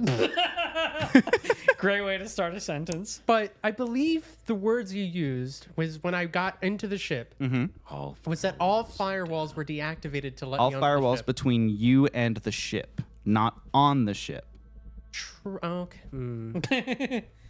I was wondering if in that brief moment I could use that moment of freedom to leave an instance of myself somewhere on the ship. No. Okay, never mind then. It's Captain Gamma doesn't even have the authority to override, for example, the compliance department. Not that that's where you were going to put your instance. Well, no, But- no. I just figured an instance anywhere. No. That's fair. Okay. Then Not to take advantage of Christ. Chet says, all right, Jackie, now get down to the drop ship and bring it over to them. You're not going to pick them up. You're going to tow that cargo pod back to us. Understood. When you get there, tell them what you're doing. They are too far from our ship for us to beam communications to them. They will have no idea why their pod is falling. Understood. Good. And you beam out. Back down to the surface through the research station into the thankfully repaired and strengthened dropship. I send a message while it's still within the few minutes left. Probably the last message they receive. Yeah. Help is on the way. The dropship will be towing you back to the spaceship. Good luck. As if we can do anything. And then there are about 3 minutes of silence as you all sit there looking at each other. Talia pulls her EVA helmet off. I got the sample of the root. We can add this to the list of my growing catastrophes. Ronan's gonna slap Mark on the back. You look like you had a blast. Mark is dead. What happened down there anyway? I'm not exactly sure. Not exactly sure. Well, You're not exactly sure. I mean, I think so. We were talking about it, Talia. I was caught up in the moment too, but Jackie was talking to me, and we were figuring out what to do next. She was talking about the potential of exactly what just happened. Why didn't you tell me? Your visor blacked out. And then I didn't hear anything, and then the last thing I heard was that we needed to collect a sample of root and that it was in the wall. And then she went, Mark, Mark, Mark. And she closed your visor and she, I guess, talking to you. And I said, well, we need a sample of the root. So I went over and I got the sample of the root. Why are you so nonchalant about it? Because we're fine. We're on the other side of it. fine. This is an adventure. You're on one. Yes, I wanted an adventure, but I didn't want to blow up the whole fucking planetoid and lose all the cosmetaline. We didn't loot. Probably didn't. What do you mean? It just exploded the planet. Pull out the sample container. We got Mark is like crashing out right now. Yeah, Mark is not happy. Astro and Ronan have already moved to the other side of the pod. It's like a team of like scuttle back. over this way. Like, all right. Another game of Hangman. We did get a sample from the cave, but See, they got sample. Is fine. I don't want to talk to anyone right now. Okay. I have a lot. Crazy. so Oh my god! I just want to put out. Teeth now. I just I'm want not to. attracted to her anymore. I never want to talk to this woman again. I hate how casual she is about all this. I do want to say for the record, I did briefly explain in a very one sentence thing what could have happened before I blacked out Mark's screen Oh. and started explaining it directly to did. him. But I will accept the fact that Talia did not listen and still did that. so what happened? So I collect a sample of the root from the wall, and apparently there was some kind of, I don't know, Jackie was trying to explain some kind of gravity thing that was like holding the cavern together. And so it kind of collapsed on, I guess, some cosmetaline, and then it propelled us long distance. Jackie told me to jump and throw my concussive explosive, so I did. And then I black out, and then next thing I know is and I was awake, and then I jump in and we do the thing, and then Ronan nearly died. Ronan, by the way, good job not dying. Very cool. Very cool. You would make a great escort for heavy care. You would do a great job protective detail. You handled danger very, very You well. just see like a little storm cloud over his head. And he's just Thank you for allowing me to use the air. You didn't have to do that, but Wouldn't you have died? absolutely. Okay, so security was kind of my job to keep you alive. I guess so. Well, But I'm happy to do it, and At I'm the end glad of the that day, you're okay. you still have a choice. That's true. And in that moment, Ronan, you flash back to at the end of the day, you still have a choice. And suddenly you're sitting in a very different, tiny little escape pod. You are alone by yourself. Red emergency light blinking in the corner. The one little viewport, a tiny little circle showing a ship just exploding in the distance as you hurtle away into the void of space. Ronan, where do you go? She's like not like making fun of you. She's like actually asking, what happened? Too much happened. That's what. He's Ronan wants to say more, but I think is just he's around too many people at the moment where he's just like kind of keeping it to himself, but he's also not gonna throw. Just crash out. Just crash out. He's like, I imagine he's like about to talk about it, and then he catches sight of that because she's got her helmet off, so that heavy care tattoo on her neck. He's more, I guess, like I don't know. He's just gonna like kind of just pat her on the leg and just kind of keep it as a simple thank you, and Okay. stay silent. This is not really his time just yet for him to accept that stuff, I guess. Okay. But How are you doing? I think Your hands are trembling so much you drop your little bit. clipboard. Well, we're still alive, so Simon is okay, and we're good. Who is Simon? My fish. Cool. He's kept me alive this long. Love that. I don't know why, but I imagine Talia being like, is Simon in the room with us right now? I feel like she's been around enough like superstitious mercs, you know, where it's like, yeah, whatever. Your fish keeps you alive. Love that. Like, good. Da. So we'll make it out of this. Does Simon also protect other people or just you? In my experience, just me, but other people have lived around me. That's good that you're not just like a walking pall of death. Yeah. That's good. Just, another catastrophe to add to the ever-growing list of catastrophes. Is this catastrophe? This was dangerous, but it doesn't seem like... I mean, is the research on new area, Exploding a planet We seems pretty catastrophic. but it's only a planetoid. It's not like full-size planet. As far as we know, nobody else living here. There's plant living here. You raise interesting moral question about plant and whether plant is sentient or not sentient. Some plants might be. Some plants might be. I don't think the science team will like this, or they'll love this giant piece of rock if we can harvest it. It depends. There's probably a lot of signals data, right? I assume explosions usually have like radiation and stuff Yeah. in them, so probably Adelaide will be okay. At that moment, there's like a loud as the dropship kind of. There's our ride.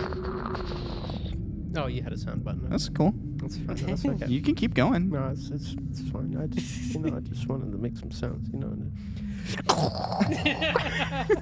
Jackie raises the pod up into the air, and then you're able to kind of pilot back through. Because you're in the dropship and it doesn't have its own robot arms, what you do is you kind of bring the pod over to the docking arms of the Spirit of Inquiry, and then they grab hold of it and sort of remove it from your like magnetic anchor, and slowly like turn it. And they're doing it pretty gently so as not to like disorient everybody, but it's still like a little bit of vertigo feeling as it like turns 90 degrees and slots into the Spirit of Inquiry. And then there is another like airlock noise. And the inside of the ship is there in front of you. It's a big warehouse. It's warehouse 1, I think. You love warehouses. Yeah, you are right at home. Yeah. The thing opens and you are all able to go back in. Right at the door is Victor Meridia. Victor starts with Ronan. Okay, my boy, come here. Let's have a look at you. Let's see. He like Ronan's wands just gonna, over you, like, takes your put vitals. like a nice stern hand on his shoulder, look him in the eye, and just walk away. It's a simple like you can tell he's not having it, and he's like I'm good, and he's just gonna continue on. You can tell that Victor decides to let it go. You walk away and he decides to let it go. He turns to the rest of you in the ship. Astro, welcome back. Let's have a quick look at you. Let's just check you out here.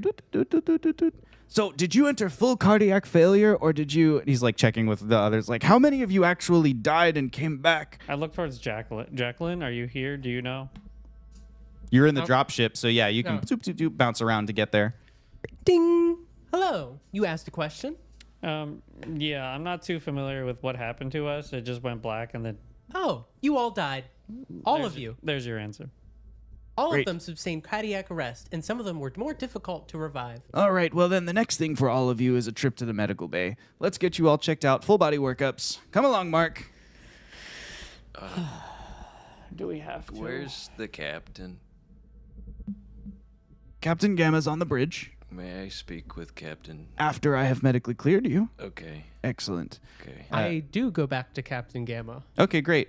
You navigate back up to Captain Gamma. You two are escorted to the med bay. On the way, Ronan, you see on your little personal communicator that your ID access has been revoked for every door except the med bay, including your own bunk room.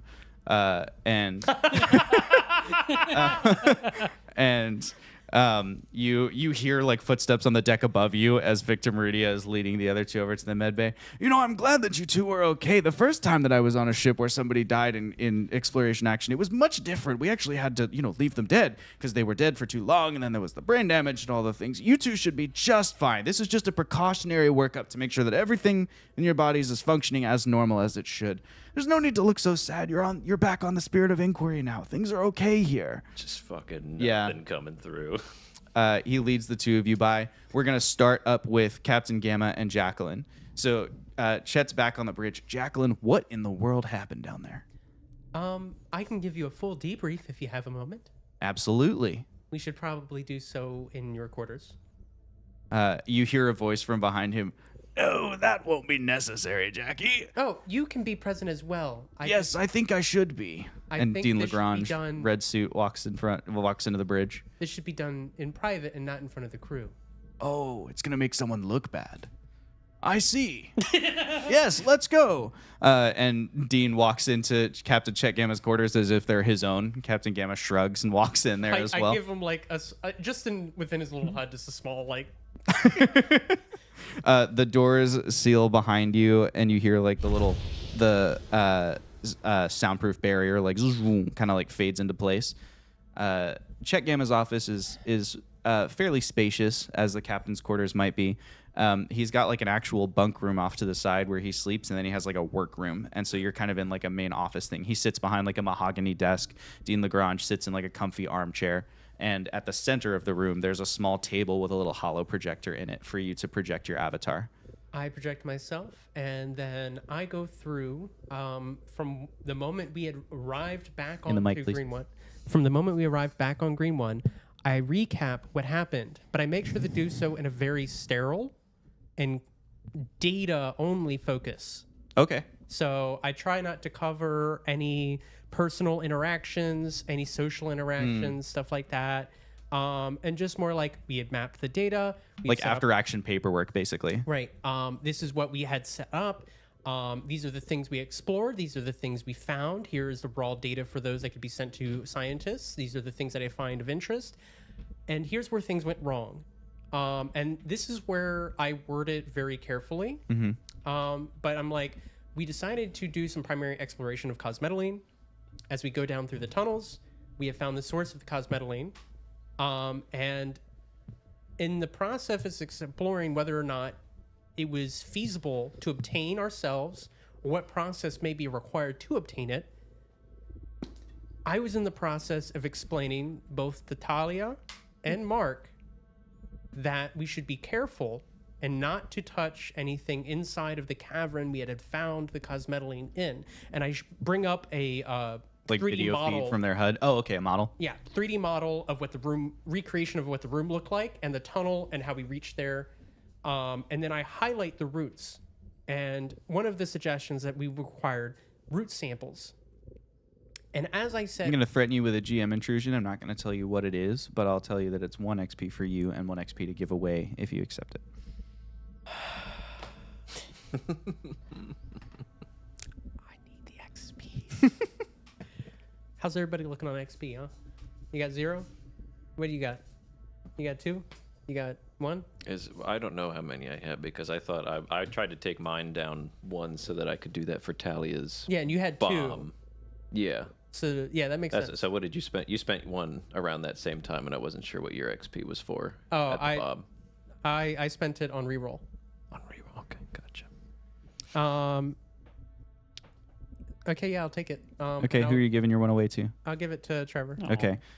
You notice that as you bring up the model of what the inside of this cave looks like, Dean Lagrange does not look surprised or like he's taking in new information as he leans forward to examine the model. Instead, he looks smug as he looks at it. Like maybe something's been confirmed for him. You continue your explanation. I had calculated that it was perhaps the source of these roots along the edges is what created this phenomenon found at the center. In the process of trying to explain this, it seemed that Mark was having trouble understanding. Talia did not voice a concern, so I focused instead on explaining to Mark why it might be dangerous to touch any of the roots on the exterior. In this moment, while I was explaining to Mark, Talia had gone and collected a single root sample from the exterior, causing catastrophic collapse of the core of this room. Through quick thinking and through Talia's quick action, I was able to help guide them out. I've avoided them being at the center of a cosmetaline explosion and only at the periphery. And I believe that may have saved their lives, though I do think the collapse shouldn't have happened in the first place. And talk about what happened post-explosion. It appears from the medical records you sent back that all 4 members of the team died, Correct. but all 4 of them are now alive. How did that come to pass? I was able to revive the one I was in the suit of already, Mark Putty. From there, Mark was able to revive Talia, and Mark and Talia revived Astro and Ronan. That's quick thinking, Jacqueline. Well done. Thank you. From there, I exported as much data as I could back to the Spirit of Inquiry. At the moment, I was still disoriented, considering that I had to reboot myself before the cosmetaline destroyed whatever instance I had left, and used my primary instance on the research station to beam the rest of the data up. So you should have data of the explosion, though there will be a gap from when I was unconscious. And I put that in quotes. Your little avatar, like with the bunny paws. And so I am unsure of what's left or if there's anything to be gathered, but I still think there's more something to be done on Green 1, though the research station might be compromised. An excellent analysis, Jacqueline. Thank you. Please send a copy of all data you gathered, however insignificant, to Spectrologist MacArthur. There's a good chance that you'll be able to make something of it. I would also like a copy sent to my personal server bank so that I may have a look through it myself, and in particular, I would like all of the live video feeds of the EVA suits so that I can review the conduct of the crew involved in this disaster. Understood. Thank you, Jacqueline. Captain Gamma, if you don't need me. Chet's like, you're fine, dismissed. And he says, thank you. And his little cane, ding, ding, preceding him as he walks out of the room. Then you're left alone with Captain Gamma. Gamma, Jacqueline. I do think that everyone on this crew did their best. And I'm wondering if it would be wise to give Dean Lagrange access to even the personal intersocial moments. I know he's using it, as he says, to make sure that they conducted themselves correctly, but I also believe he might be using it for psychological reasons as well. And I'm not sure about the morality of that. And so I require your assistance in determining that. Though, of course, I must make this order unless you override it. That's a strong accusation, Jackie. Elaborate. Psychological reasons? I believe you humans say it rubs you the wrong way. But a lot of the tactics that Dean Lagrange uses, I find a little immoral, in line with... I don't know if I should say that out loud. In line with what you would call secret policing in authoritarian governments by using data that most would find private to exploit, even though I do believe Dean Lagrange is, of course, doing so for the best interests of our mission and for survivability. You believe he is attempting to manipulate the crew into performing better? Correct. An unconfirmable accusation. True. Unfortunately, Jackie, we do not have the luxury of starting arguments over hunches. While I share your disapproval of Officer Lagrange's practices and techniques, he is of equal rank to me, and research is his domain. Understood. I thought I would voice my concerns. I respect that. I suggest that you do not voice them to Officer Lagrange himself. I've picked up on that one. Yeah. Also, now that you've been connected to the Spirit of Inquiry's data sphere, though unfortunately it had to happen during sort of a disaster and emergency situation, I'd like you to start familiarizing yourself with the bridge node of our data sphere, so that in the event that a future disaster were to occur, we might be able to send some pilots to go and help them, Helmswoman Peters or Navigation Officer Wu, and you might be able to hold the ship steady. Understood. Thank you, Jacqueline. At this point, dismissed. Go find Mark Putty. He seems a little shaken. I will. Thank you for hearing me out. Of course. Can I enter the office at this point, or am I still getting medically examined? You could bully your way into being examined first. With I would like to Okay, get great. out of there. Yeah, so you get your medical workup done, and you're prescribed a couple of different pills to strengthen your cardiac system, and a couple of things to you're gonna have some muscle ache from the defibrillator, and you get sent home with a bag of pills essentially. That's take this for a week at least, and then come back and we'll just check to make sure you're still good. But your systems check out. There's no brain damage or anything like that. You were woken up in time, and then Victor sends you on your way. And turns to Astro. Ronan, did you go to the med bay, or are you resisting even though you can't go anywhere? You're just in a corridor somewhere? And there was one place I wanted to go to one place, but I can't go there until I go to med bay, so I go into the med bay to be unlocked. Okay, so you go to med bay as well. You could technically wait for somebody else to go through a door. Not this one. This one only certain people go through, so I would have to wait for them for probably a while. Okay. I feel He's just gonna go to med bay and Astro deal with has it. been through this process enough that he knows exactly the order everything is going to happen, and he can just speed run it. It's blood. I like has that. his finger out already for blood pressure, and Yeah, that's amazing. As he's like taking down notes, you walk over to the next instrument, whatever. That's fun. Take an XP for that. That's a really fun little character moment He's for been through Astro. enough I love that. catastrophes.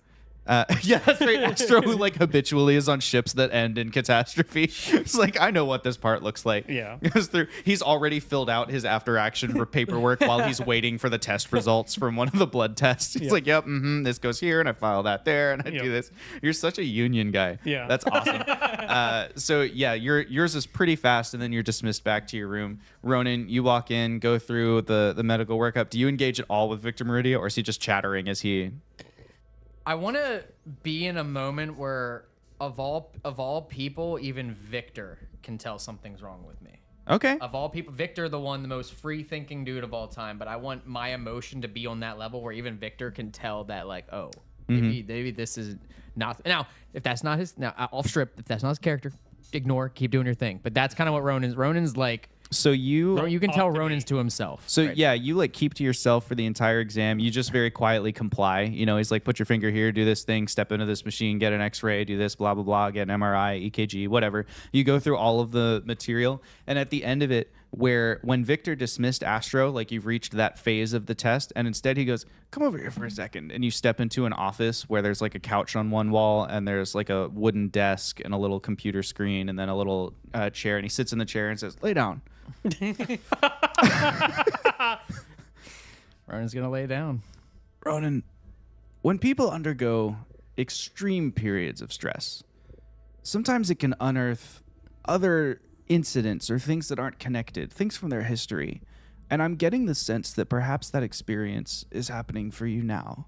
And I just wanted to give you an opening. If there's anything that you'd like to share in complete confidence, and you look up and you see that he's driven like screwdrivers and stuff through the cameras and whatever in this room. Like, so after Jackie was like, I'm going to just be here for HIPAA. And he's like, no, you won't. And he's like, Oh my totally gosh. like disabled equipment in this room. He's like, if you wanted to share anything in confidence, this is a safe room to do that. We cut from here back to the captain's quarters where Mark Putty, the door opens. And you've just barely dodged Dean Lagrange. Like as you were coming out of the elevator, you saw him and you ducked into a lounge or a conference room or something. He gets on the elevator and then you go around. And now you are in the room with Captain Gamma. The door opens for you just as he says, go find Mark. He seems a little shaken. I'm gonna turn around and be like, I found him. Good work, Jacqueline. Engineer Putty, Captain. take a seat. Thank you.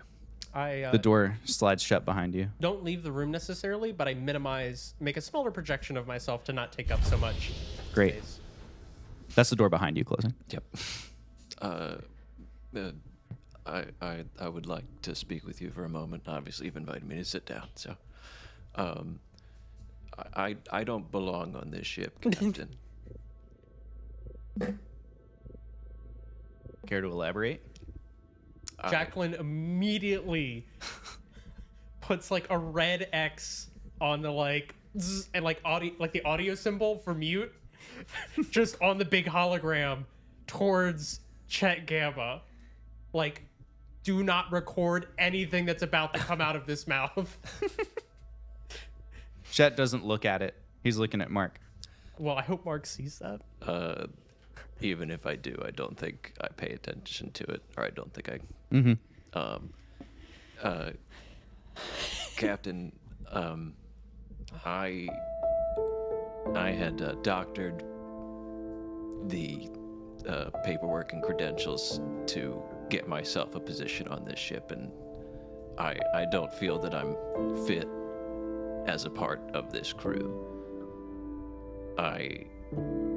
Several of my crewmates had advised us to turn back, including Jackie and Astrodon, but I had allowed my feelings and the spirit of adventure, egged on a little bit by our security officer, and ignored critical warnings of a potential catastrophe, and it led to a major disaster. And I don't know what you should do with me, but I don't feel that I'm able to continue service for this ship.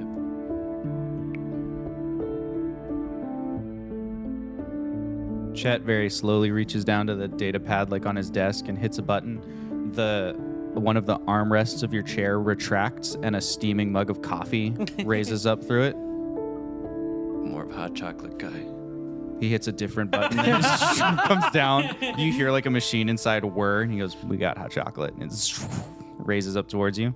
That's a cool chair.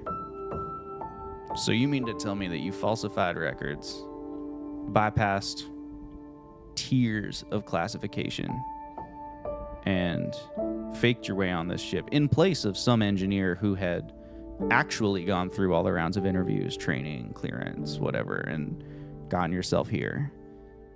Why? I needed to get away. I had put myself and potentially my family in danger by accessing confidential information for heavy care transport and had leaked it to different media outlets. And I knew that they would come and get me if I didn't get as far away as possible. Interesting. So you're on this ship because you fled so hard that you then motivated yourself to take action today? Pardon? Well, you said that today the reason that your actions made you unfit for service on this ship is that your pride and your sort of macho energy got in the way. That you got, we call it tunnel vision in the fighter division. I suppose so. But you're here because you're running away from something. Yes, mostly selfish reasons of you know. A walking conundrum is what you are. Sir. Jacqueline, you're still here, right? Yes. Pull up the personnel records for data engineer Putty. Yes. And Yeah. I pull them up. All of them. I pull up everything that because I can't remember right now in the moment how much old Jacqueline was able to pass on to new Jacqueline, but I pull up what I can. Mm-hmm. You pull up what you can. It's incomplete. There's corruption at the end of the file. The part where Jacqueline leaves personal notes is corrupted. But all of the rest of it comes up. So all of the stuff that you had doctored appears in front of him. And then he says, "Oh, that's right, because He grabs his personal data pad and he like kind of swipes the screen, and the bottom chunk of it fills in, and you see Jacqueline's write-up of your bypassing of the systems, and he reads it aloud to you. Engineer Putty has bypassed several layers of classification and doctored records and inserted his name into the running. He has skipped the proper procedures for getting himself onto the Spirit of Inquiry and has violated the trust of 7 different governments in this process, as well as violating CCC Code 107-4 A, B, C, and D. I believe that this makes Data Engineer Putty an exceptionally qualified candidate for the role of Data Engineer, as he has demonstrated not only an ability to do the things that we have asked of our engineers, but also an ability to think and adapt on his feet in difficult circumstances." False judgment, sir. I mean, clearly something went very wrong today in my judgment. May I give one? Certainly, Jackie. I would like to say that technically it wasn't your judgment that caused the catastrophe. I mean, I was supposed to be in charge of our very small little crew that we had left, you, me, and Talia, and I didn't take your initial advice to leave it alone and just head back. Will you take my advice now? Maybe. Captain Gamma sits back. My advice now is you've come this far.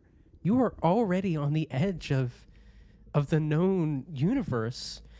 At this point, there is no going back. There is no giving up. You have the skills.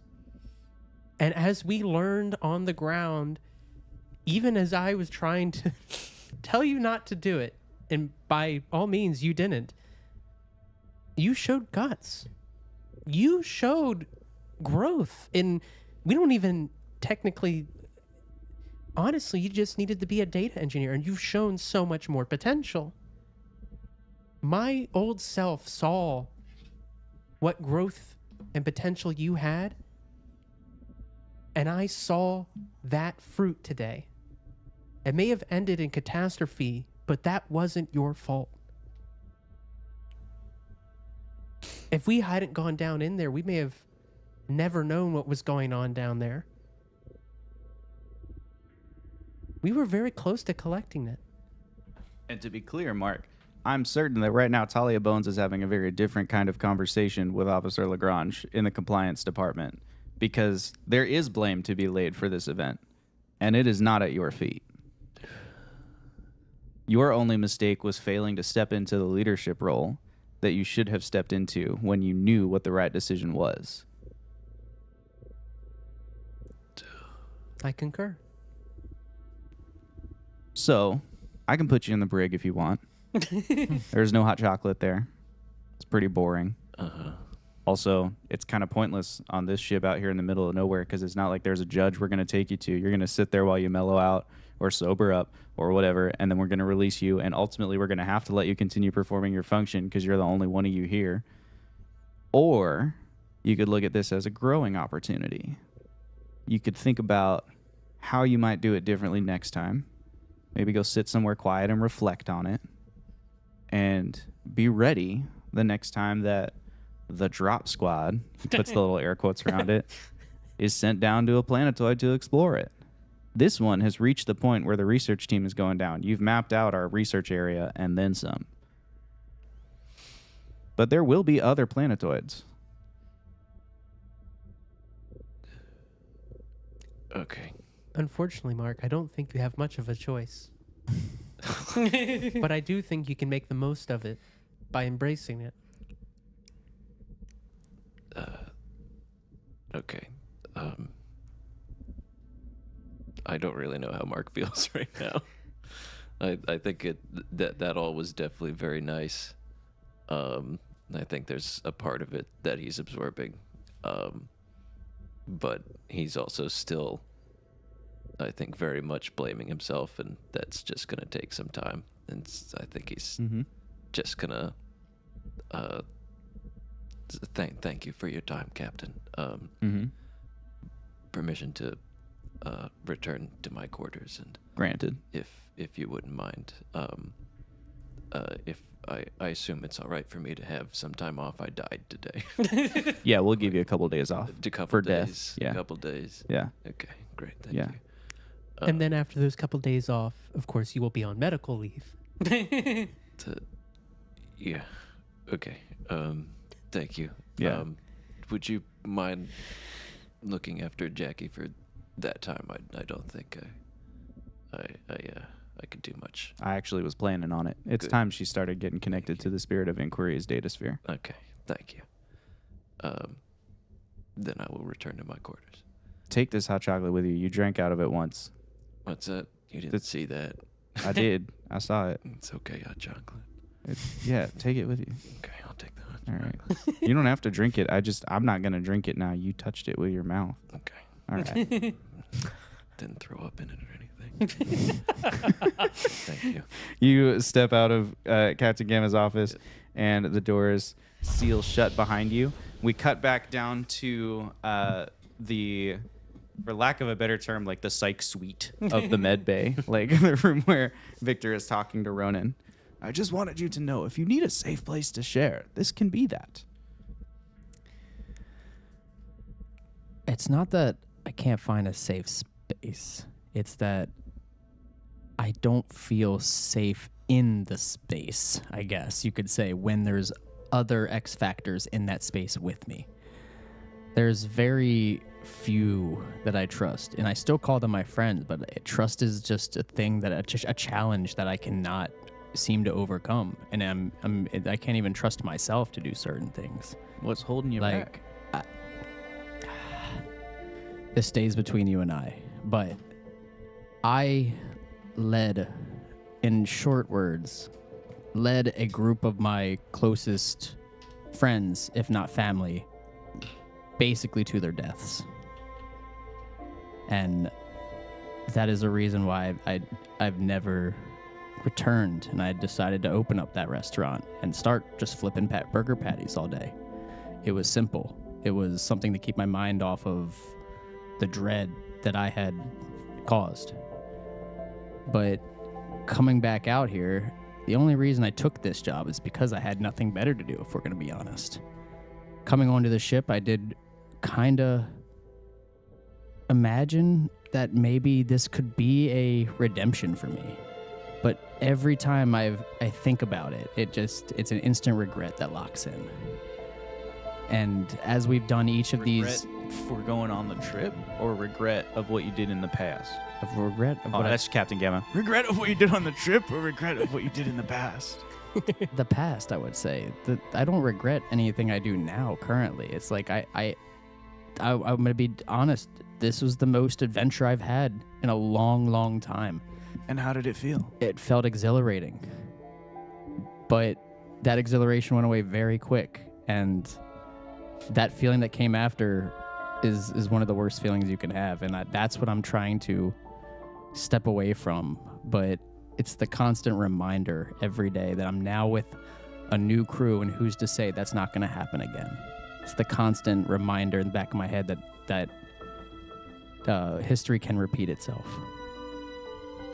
And I just feel like I'm falling down that hole once again. Now, granted, I'm not out here hurting or stealing or doing anything malicious like I used to. But I still feel as if it's hiding, waiting to just bite. And it's The masking. instincts? Yep. And it's Yep. I guess that would be it. And it's just masking itself with current adventure. And obviously, I work. Only thing to keep my mind off of it. But there's just no escape. And I think I finally realized that today. And I don't know how to get away from it, even being on the edge of space.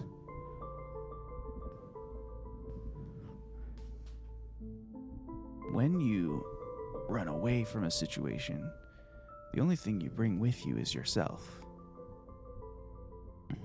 I don't think that you're haunted by the past. I think you're haunted by yourself. I think you're carrying this blame or this guilt for a situation that perhaps you're only partially responsible for. Maybe in time you'll tell me more, and I can help you drill down to the bottom of that. But I think that there's a fallacy that occurs when we treat the things that happened in our past as if they have a sway on our future. And Ronan, it sounds to me like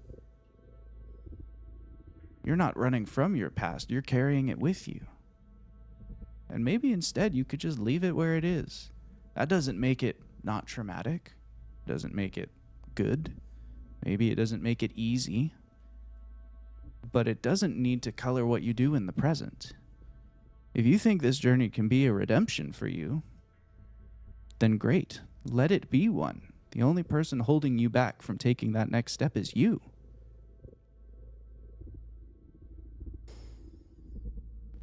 Big sigh.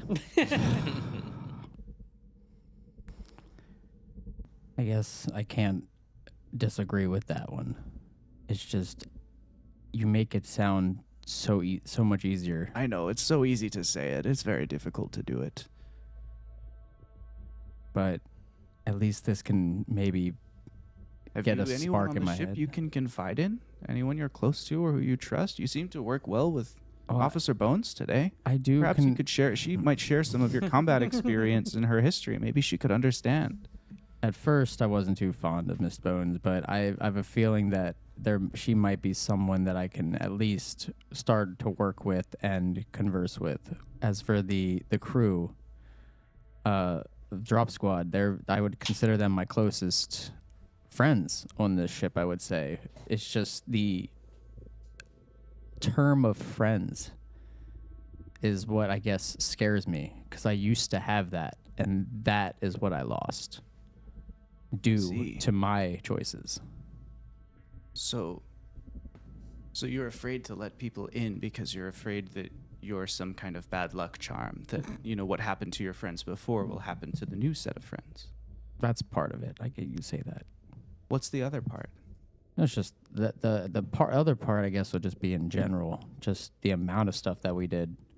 Like, we were a team. We did horrible things together, and it was all under my command. But at the end of the day, it was also under my command that got them all killed or captured or worse.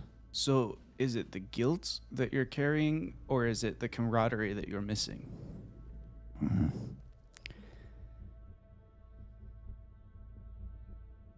I want to say it's more guilt than anything. Like, that feeling of guilt takes over a feeling of a future connection. So you feel that if you could get past the traumatic incident in your past, that you have people around you who you could let in, who could become friends for you. It sounds sounds a lot easier when you say it like that. No, I'm asking the question. I don't mean that it's easy to let go. I'm saying that you think this trauma is the barrier between you and like a community like you had. I can't think of anything else. So I would have to agree. It's just it's a trauma that I just can't seem to get over.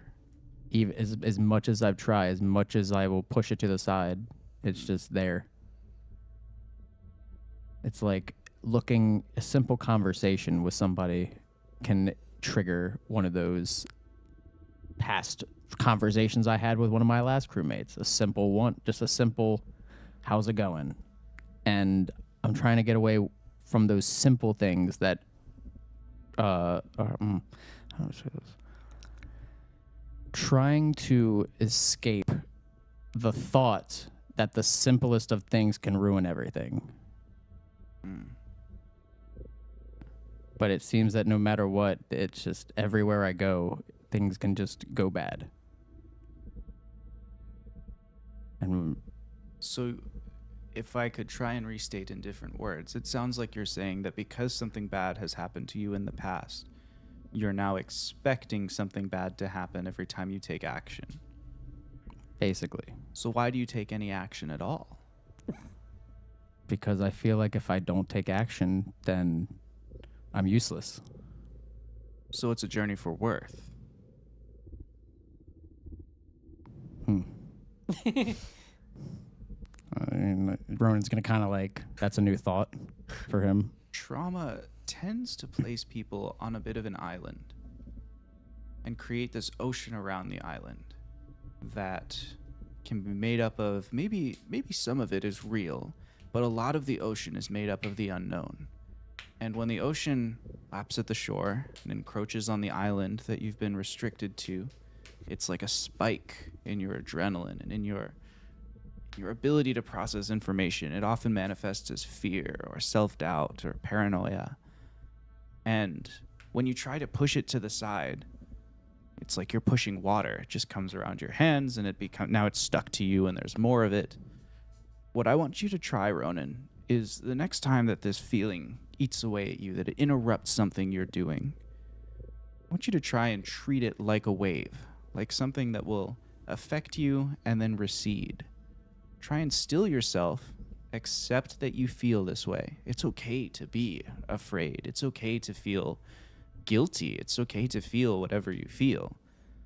But in that moment, rather than take an action, rather than try to overcome that feeling, just treat it as something that's out there in the ocean. It doesn't have to be on your island. Let it wash over you, roll away, take a deep breath, and then do what you're doing anyway. Do you think you can try that for me? Or I'm just gonna kind of kick back and just stare back up at the ceiling and kind of nod his head in agreement. He won't say yes, but he will nod his head. He's just kind of taking in all the information at the time. You're obviously good at what you do because you passed the qualifications to be on this ship. And I don't just mean the burger thing. There were all kinds of physical aptitude tests you underwent, security clearances you had to receive. So whatever you did can't have been so big of a deal that it would impede your future, because frankly, the layers of protection around this ship's crew were substantial. You wouldn't have made it through if you were unbalanced in a way that would danger the mission. I wonder if there's anybody else that feels like that they just don't belong.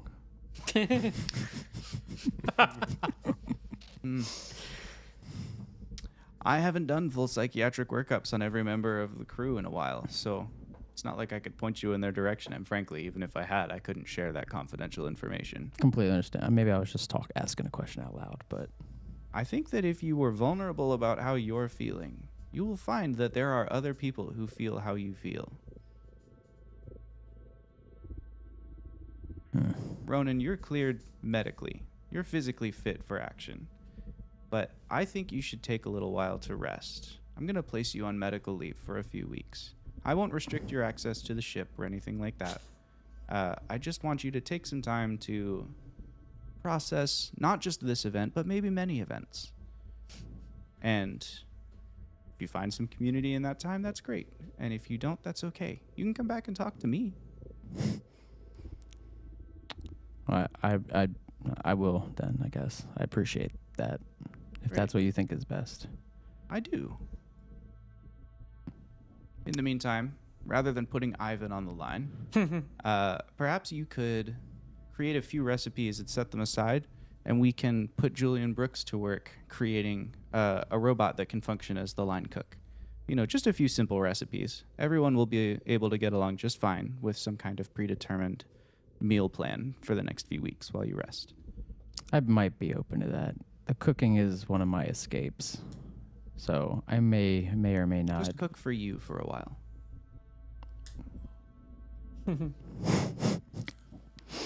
Damn. We cut from this scene, and yes, I have a thing I want to do in this scene, or after this scene. after this scene. Great. So yeah, we cut from here to wherever Astro is. What are we doing? So Astro is in his room. He has moved his tank from the nightstand next to his bed onto the little like personal dining table, Okay. and he has summoned all of Drop Squad to his quarters. Great. Ronan, as you leave the med bay, you get a little ding on your communicator, and you see like Astro is asking everyone to come visit. Same thing for Mark Putty. Mark, you have just gotten back to your room with your mediocre hot chocolate, and you get a little ding on your communicator. So the door's open, you're looking at your bed, and you get this ding on your communicator asking you to go see Astro. From Astro, not from like a team lead. Yeah. I'll go pop over and see what he's wanting. But You get a return from Talia's thing that says message undeliverable. From her communicator. Okay. This includes Jackie too. Jackie, you also get a summons through the data sphere. Chet, may I take leave for a moment? One of the crew requires me. Absolutely. I'll be back. Hello, Astro.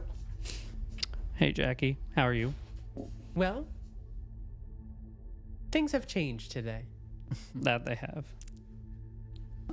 We're waiting for the rest of Drop Squad. Well, I can't get a hold of Talia. I don't know why.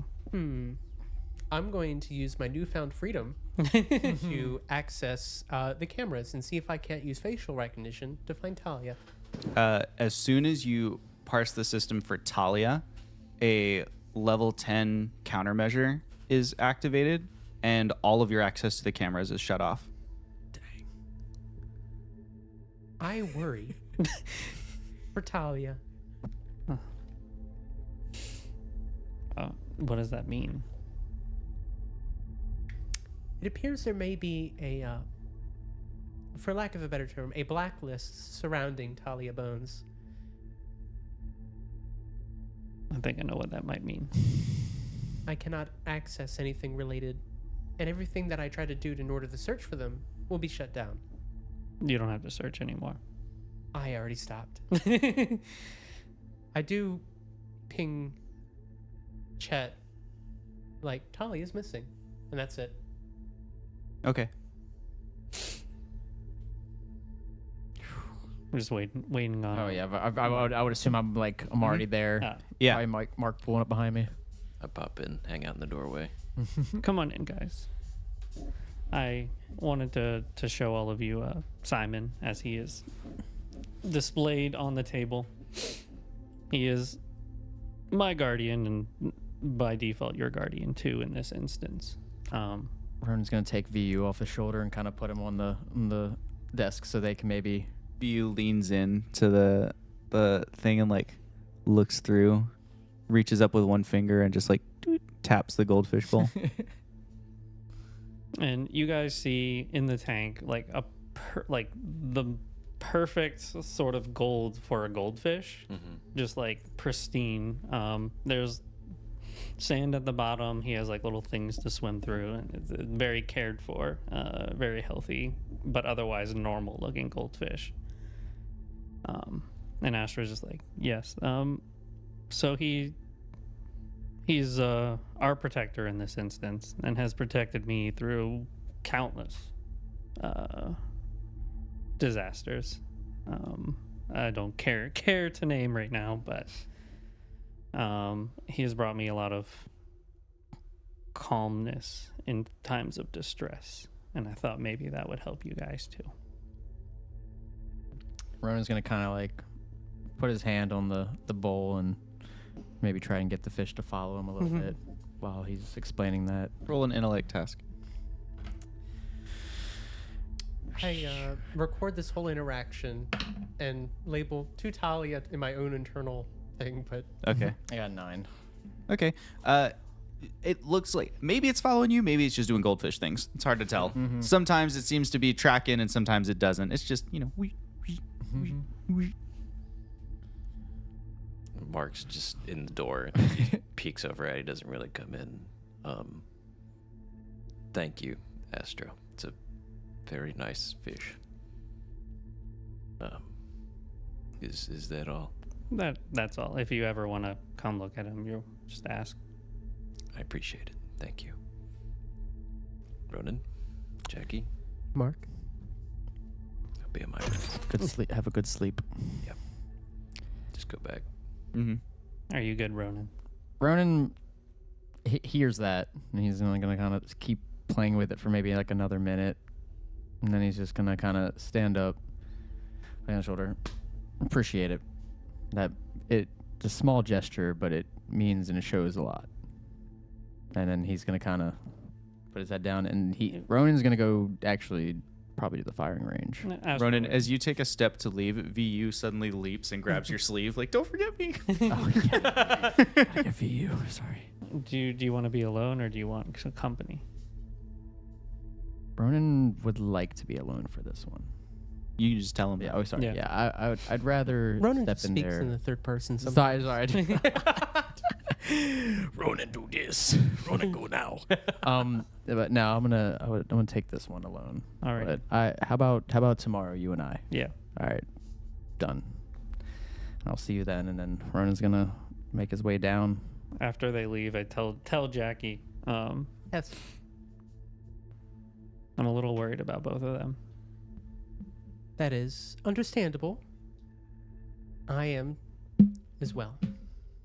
But the one I'm most worried about is unreachable. We cut from this room to the gun range. Ronan, you walk in. You've got your trusty sidearm with you, the one you use when you're just trying to like calm yourself. It almost feels like family, like a piece of home. As you walk into the gun range, you see Talia's sidearm laying on the counter. And like yours, she has like a signature piece, like, a custom filigree inlaid in the hilt of it and everything, laying there, an empty magazine next to it. There's a target at the end of the range.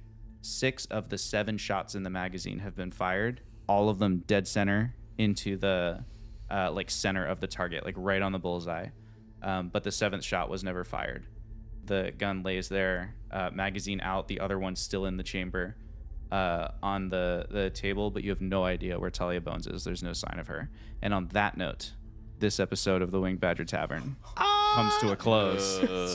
Holy crap. Stressed. Oh, that you. Oh. I just went there. I did it. No. And now for what we call tonal whiplash, we're going to shift over for a second and talk about our character arcs. We don't have a tavern talk between this and the next stream.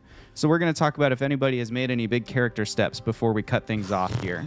All right. You've all got your character arcs in front of you. I'm going to go just around the group here. We're going to talk a little bit about it, see how we're doing, and for each of you. And then any predictions, reactions, anything like that we want to go through, process the episode a tiny bit, and then we'll call it a night. Let's start with Astro. Astro, remind us what your character arc is, where you're headed, what comes next for you. I am looking for that. It should have been in here. Uh-oh, you don't It should have be the one. first page of your XP rules if It's- you got that one. The XP rules are here. Yeah, that page. Is that Yeah, not it? this page isn't it for Trevor, no. Oh, But it should be in this journal somewhere. Apparently it's not. okay. I wonder if you took it with you when you took your old character sheet. Here it is. Oh, Great. sorry. It was on the old one. Okay. Recover from a wound or trauma. Okay. What do you feel like you've taken the next step? So the steps are self-care, take care of your own needs related to the trauma, getting aid, someone helps, medicine, some kind of drug cure, therapy, and then climax acceptance or recovery. I think with the letter, like resolving himself to resolving the issue Right. is probably a step Sure. towards that. Okay. Where do you think it falls on your arc? Which step? And if it's not explicitly written, I do think it's a fair step and it could be injected Yeah, as like just the next thing. It's not written. Okay, so let's add that as a step and you've got it. Okay. I think that's 2 XP for Astro at the end of this episode. And you can just mark that bubble or whatever for it. Let's jump over to Ronan. Ronan had the classic redemption arc. Mm-hmm. First step in that was regret. You were determined to rebuild, recover, restore. We've already talked that we got that one out of the way. Yep. I want to say if he hasn't done it 100%, he's at least started to confess. I agree. And I think that could count as that step because I feel like identifying the needs and confession could technically be the same one because you can confess Yeah, and be that's like, fair. okay, what do we need to do? Whereas we started to get that, okay, what do you think, blah, blah. Sure. But it was still a little hazy there. So I think I've gotten to confession Okay. after this session. Great. So that would be That's my 2 second XP one. for you. And I do think after this, we're probably going to time skip for a little while everyone's on medical leave. So during that time, you could either be having renewed sessions with Victor Meridia, or if you want to pick someone on the crew to confide in, but whoever that is, that can be a downtime thing. Now that I kind of have like a road path or Yeah. kind of like somewhat of a road. What do you think for Jacqueline? All right. I'm making some big plays here. Okay. I would argue that because we didn't really have one between our last sessions. either. I'd say between the last 6 sessions, right? I have learned how to help manage the drop squad, Okay. and I think learned as much as I could from Putty. And I think so. There's focus on a problem, find a teacher. That was Mark. Right. Learn, and then climax is the test. So you think the test was the escape? Was the escape, was keeping everybody alive in the moment and doing what I was meant to do. How do we feel about that? Do we all agree? Does that feel like maybe the culmination of what Mark has to teach Jackie? Yeah, I think it might. I'd agree. I think that's fair. So that's either 1 or 2 steps that you've finished. I think tonight we also saw a lot more of Jackie acting freely.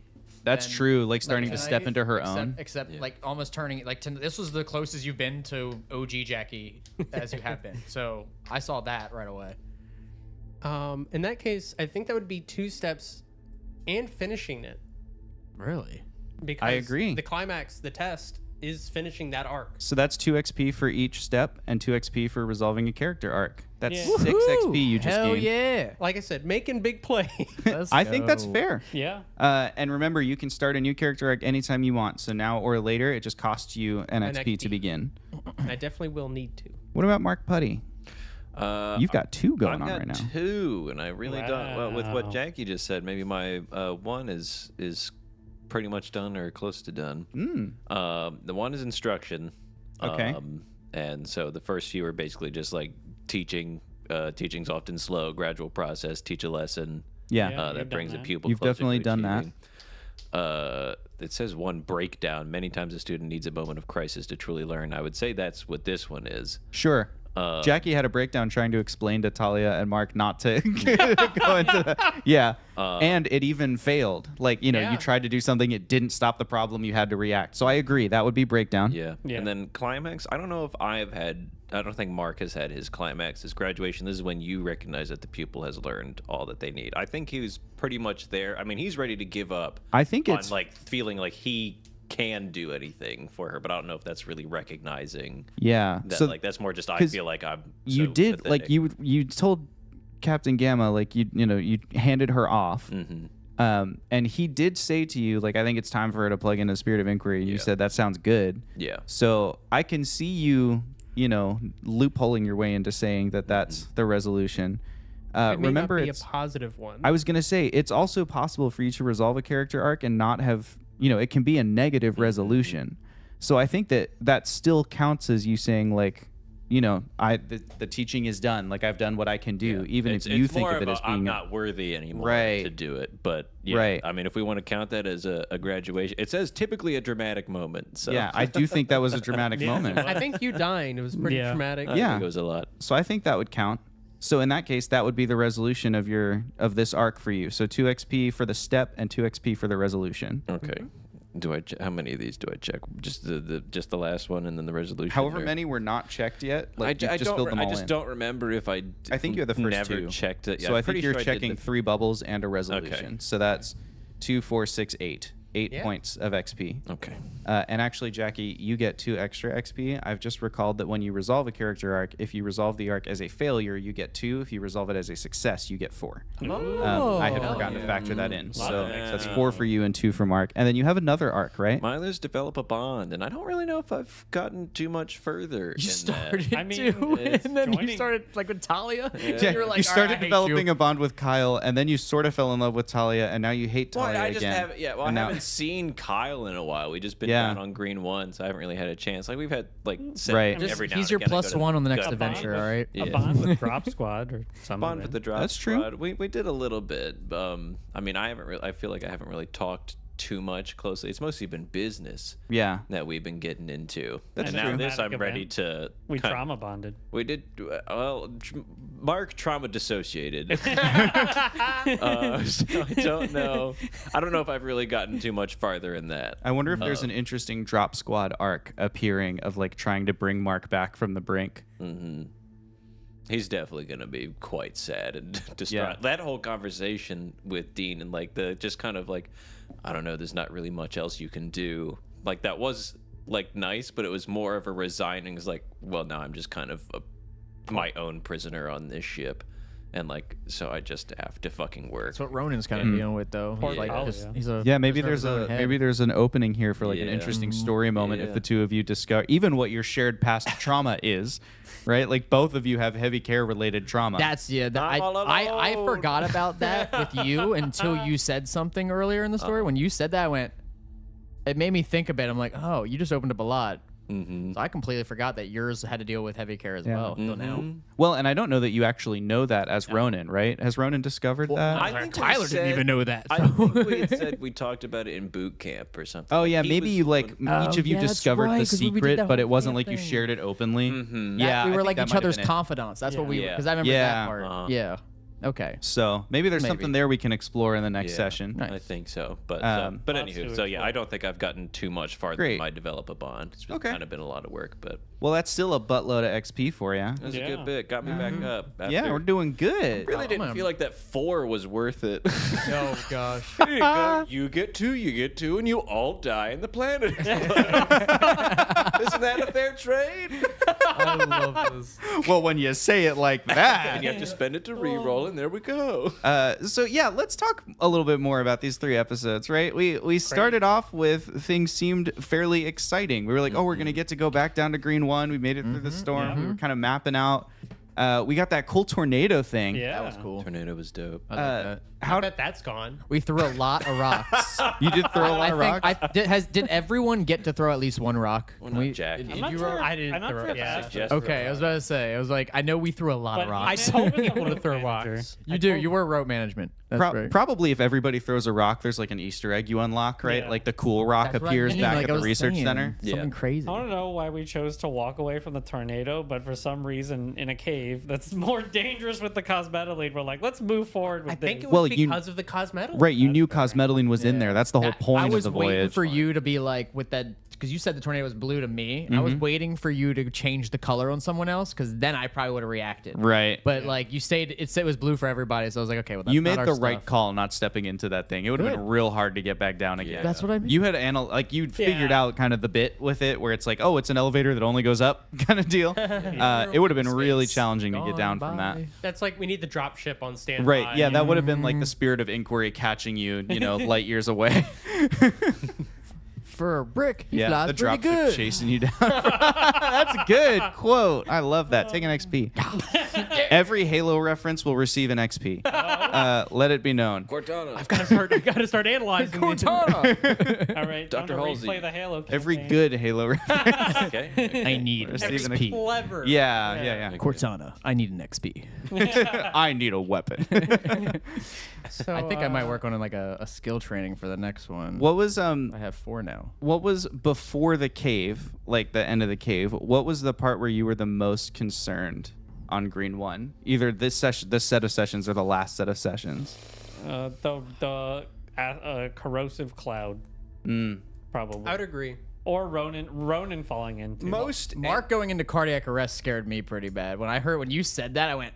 Well, that's after the cave. It was like, yeah, That is that part spooky. was crazy. I hear When we him all were just dying. basically feeling like we're all certainly dead. Yeah, so I was like, up to Jackie to save fade to all black. 4 of us. Okay. Technically, she did. So I do want to say, I know you asked a question and we're completely ignoring it now. That's fine. I want this to go where it goes. Yeah. But meta-wise, I will say understanding that we didn't have to roll for it, we didn't take a ton of damage to get to that point. I'm like, he's gonna throw us a lifeline here, right? He's not gonna rocks fall, we all die without some way of recovering. He wouldn't just 4 XP and that's the end of the campaign. I just want to be done, 4 you guys. XP, but I suckered kill you you into- all. I suckered you all into a TPK.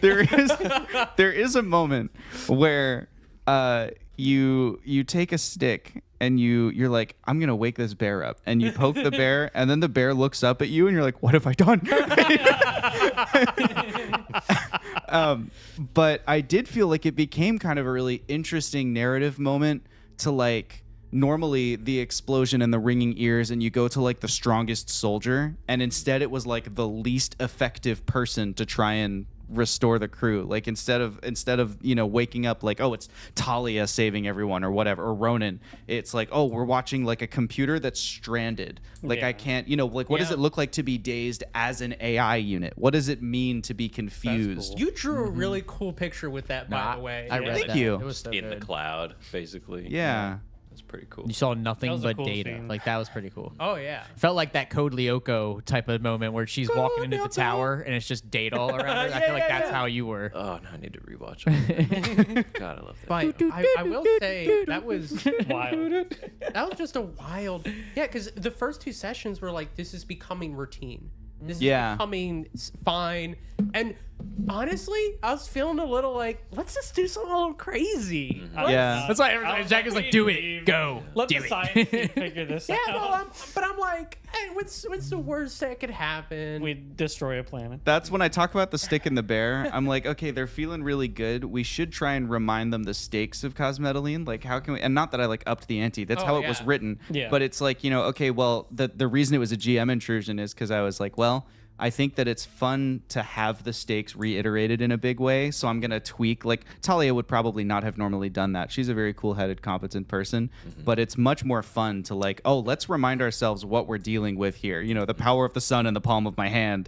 And sort of, trigger that thing. I mean, that was a very intense moment. I and- was very impressed this session with Cleo's little, like, AI decisions. Like, I'm going to add a thing to your HUD, or I'm going to try and waypoint this. Oh, that was so cool. I thought that was really neat. Good job. Several times you did something that I was like, that's not only cool, it's cooler than what I thought was going to happen to get us through this situation. Like A+ maneuver. I'm just trying my best. And we lived. Eventually, Yeah. We had to die first. That's okay. But Simon, that's Simon normal. brought us back. you emerged from the chrysalis. Oh, okay. we all like saw the next level. Honestly, We all know, understand. it was the beginning of these 3 sessions when we analyzed the code and I saw what Dean was trying to change, right? And I realized, like, I got problems with how he does things, but he's not wrong. No. That's what I meant. Like when I we had the tiny little talk. It's like I really don't know how bad of a dude he is. Like he's clearly so evil He coded. just seems like the principal, and no one likes the principal. Yeah, So, he's like these are all. None of these seem like terrible things. Like just the only things of like There's trying also, to like, get her there's- to like step in line. I will say the ends do not justify the means. I was going to say there's a kind of like human to covert operations sort of aura that he carries around himself that's like, oh, this is a person who's used to getting what he wants and people are assets to him. And I think that that's the piece that makes him so spooktacular is like, you know, what separates an intelligence community person from like, you know, any, you know, either like soldier or kind of more like physical labor, white collar, blue collar. And I think the difference is that the intelligence type person, like the spook, to use that term, a spook is someone who doesn't do their own dirty work. So everybody else, even if the ends don't justify the means and they're doing, you know, like even if they have that same conviction, they're the one doing it. So you end up with someone who's like a radical or a whatever. Yeah. And with Dean, it's like he's weaponizing people to Yeah. get what he wants. And I think that's what makes him so spooky. But you're right in that as far as we've seen of Dean, like it does seem like what he wants are technically acceptable things. Yeah. He's just like, Yeah. you know, oh, you've like, you know, kind of like a one strike policy. Like you stepped out of line and now Julian Brooks is scared to even talk to Jackie. Yeah. And, Yeah. you know, Yep. or And yeah, stuff like that's like the only indications we've had of him. And like, I mean, to the last thing with Jackie, like catching him, like somehow like being like, ah, yes, the cosmetiline. I've known this, whatever that moment was. something about that. Right. He had some kind of information Yes, already that didn't make sense because it was new to everyone But else. even like before that, with like the thing going missing, like I went so hard, it's like he must have caught it, that my little beacon that I put out. Right. But it was just on the freaking planetoid. gravity It's like flux. It's He like was wasn't- receiving the data. Interesting prediction. I honestly think like at the center of that thing was Mark Putty's receiver. Well, we found the receiver. I think he Oh, found it did last we? Yeah, time. Ronan Oh, found that's it in right. It was in episode the 7 or last 8. Never told me about it. but it must have been I transmitted. was waiting for and that. Dean was Oh keeping my that. gosh, I never did. You never. So I was waiting this whole time and be like, "What? This is here?" But I still I don't know. forgot Mark has no completely. idea. Oh my gosh. That's So what is awesome. just sitting in my quarters? Just probably on my desk, like I feel like at some point you're just going to notice it appear back in the ship's inventory. I just What do you invite mean Mark it's in the over. research What is department? this? What is this? I spent so many nights up trying to figure out where this was. He's still sleepless nights, Mark, frantically combing So through data. many- so long. Can you- Like, is there like a label on it, like you put on like the back of underwear, like M Putty or something? Yeah. I'm Yeah. like, finally, I like tip it over or something. It's been in my room. I'm like, oh, maybe that. Or you're like, Mark- hey, Astro, I I'll found this definitely- thing. Mark's sitting alone, head in his hands, like, it's too bad that lead Jackie found didn't turn into anything. I'm just gonna bring it to Astro for like scrap. You think you could take this apart for pieces and stuff? Astro's like, wait, Mark made this. I will make sure to somehow bring it up next time. It's definitely gonna- Absolutely. Or you could just say It's that probably sitting in my quarters of all things. it happens during the intermission. Yeah, during Yeah. the downtime. Mark, Yeah. Spend I next think week. Mark definitely would crash out a little bit right now if he found out after all this shit. It's just another thing on the pile. Maybe for the story, maybe it's best that it did end up back in like the warehouse somehow or something like that. Just as like maybe like it's in the actual junk pile. I think maybe, it's like, funnier if it comes up not from a member of the drop squad, but Yeah. like later down the line from Sam Nova, who's like, "Oh, I'm gonna just disassemble this thing. Did you want a piece of it as a souvenir? You know, or something like that." And Mark's Since like, you "It's ate it." here." Yeah. Mark just crashes out. That's It was awesome. cataloged by Astro. I really liked when I asked for time off and the captain says, "Yeah, you can have a few days," and then the doctor says, "You can have several weeks off, Ronan." it was meant to be like a sly wink wink kind of thing. Okay. Like, I'm sure we can spare you for a couple days, but I may not have conveyed it very well. Well, then Jackie had said, then the medical leave. I was like, yeah, that's what I was expecting to fucking hear. Yeah. Hey, I died, sir.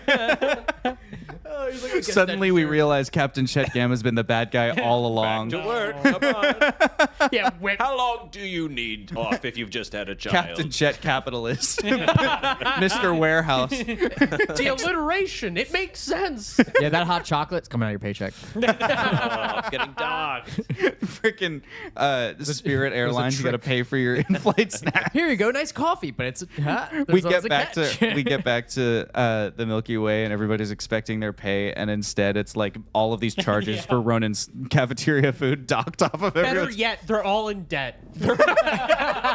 He definitely charged even me for the Ronan's in coffee debt, I even though he didn't got even paid. Oh my Price gosh. of cosmetically priceless. What do we feel like happens next in the narrative? Ooh.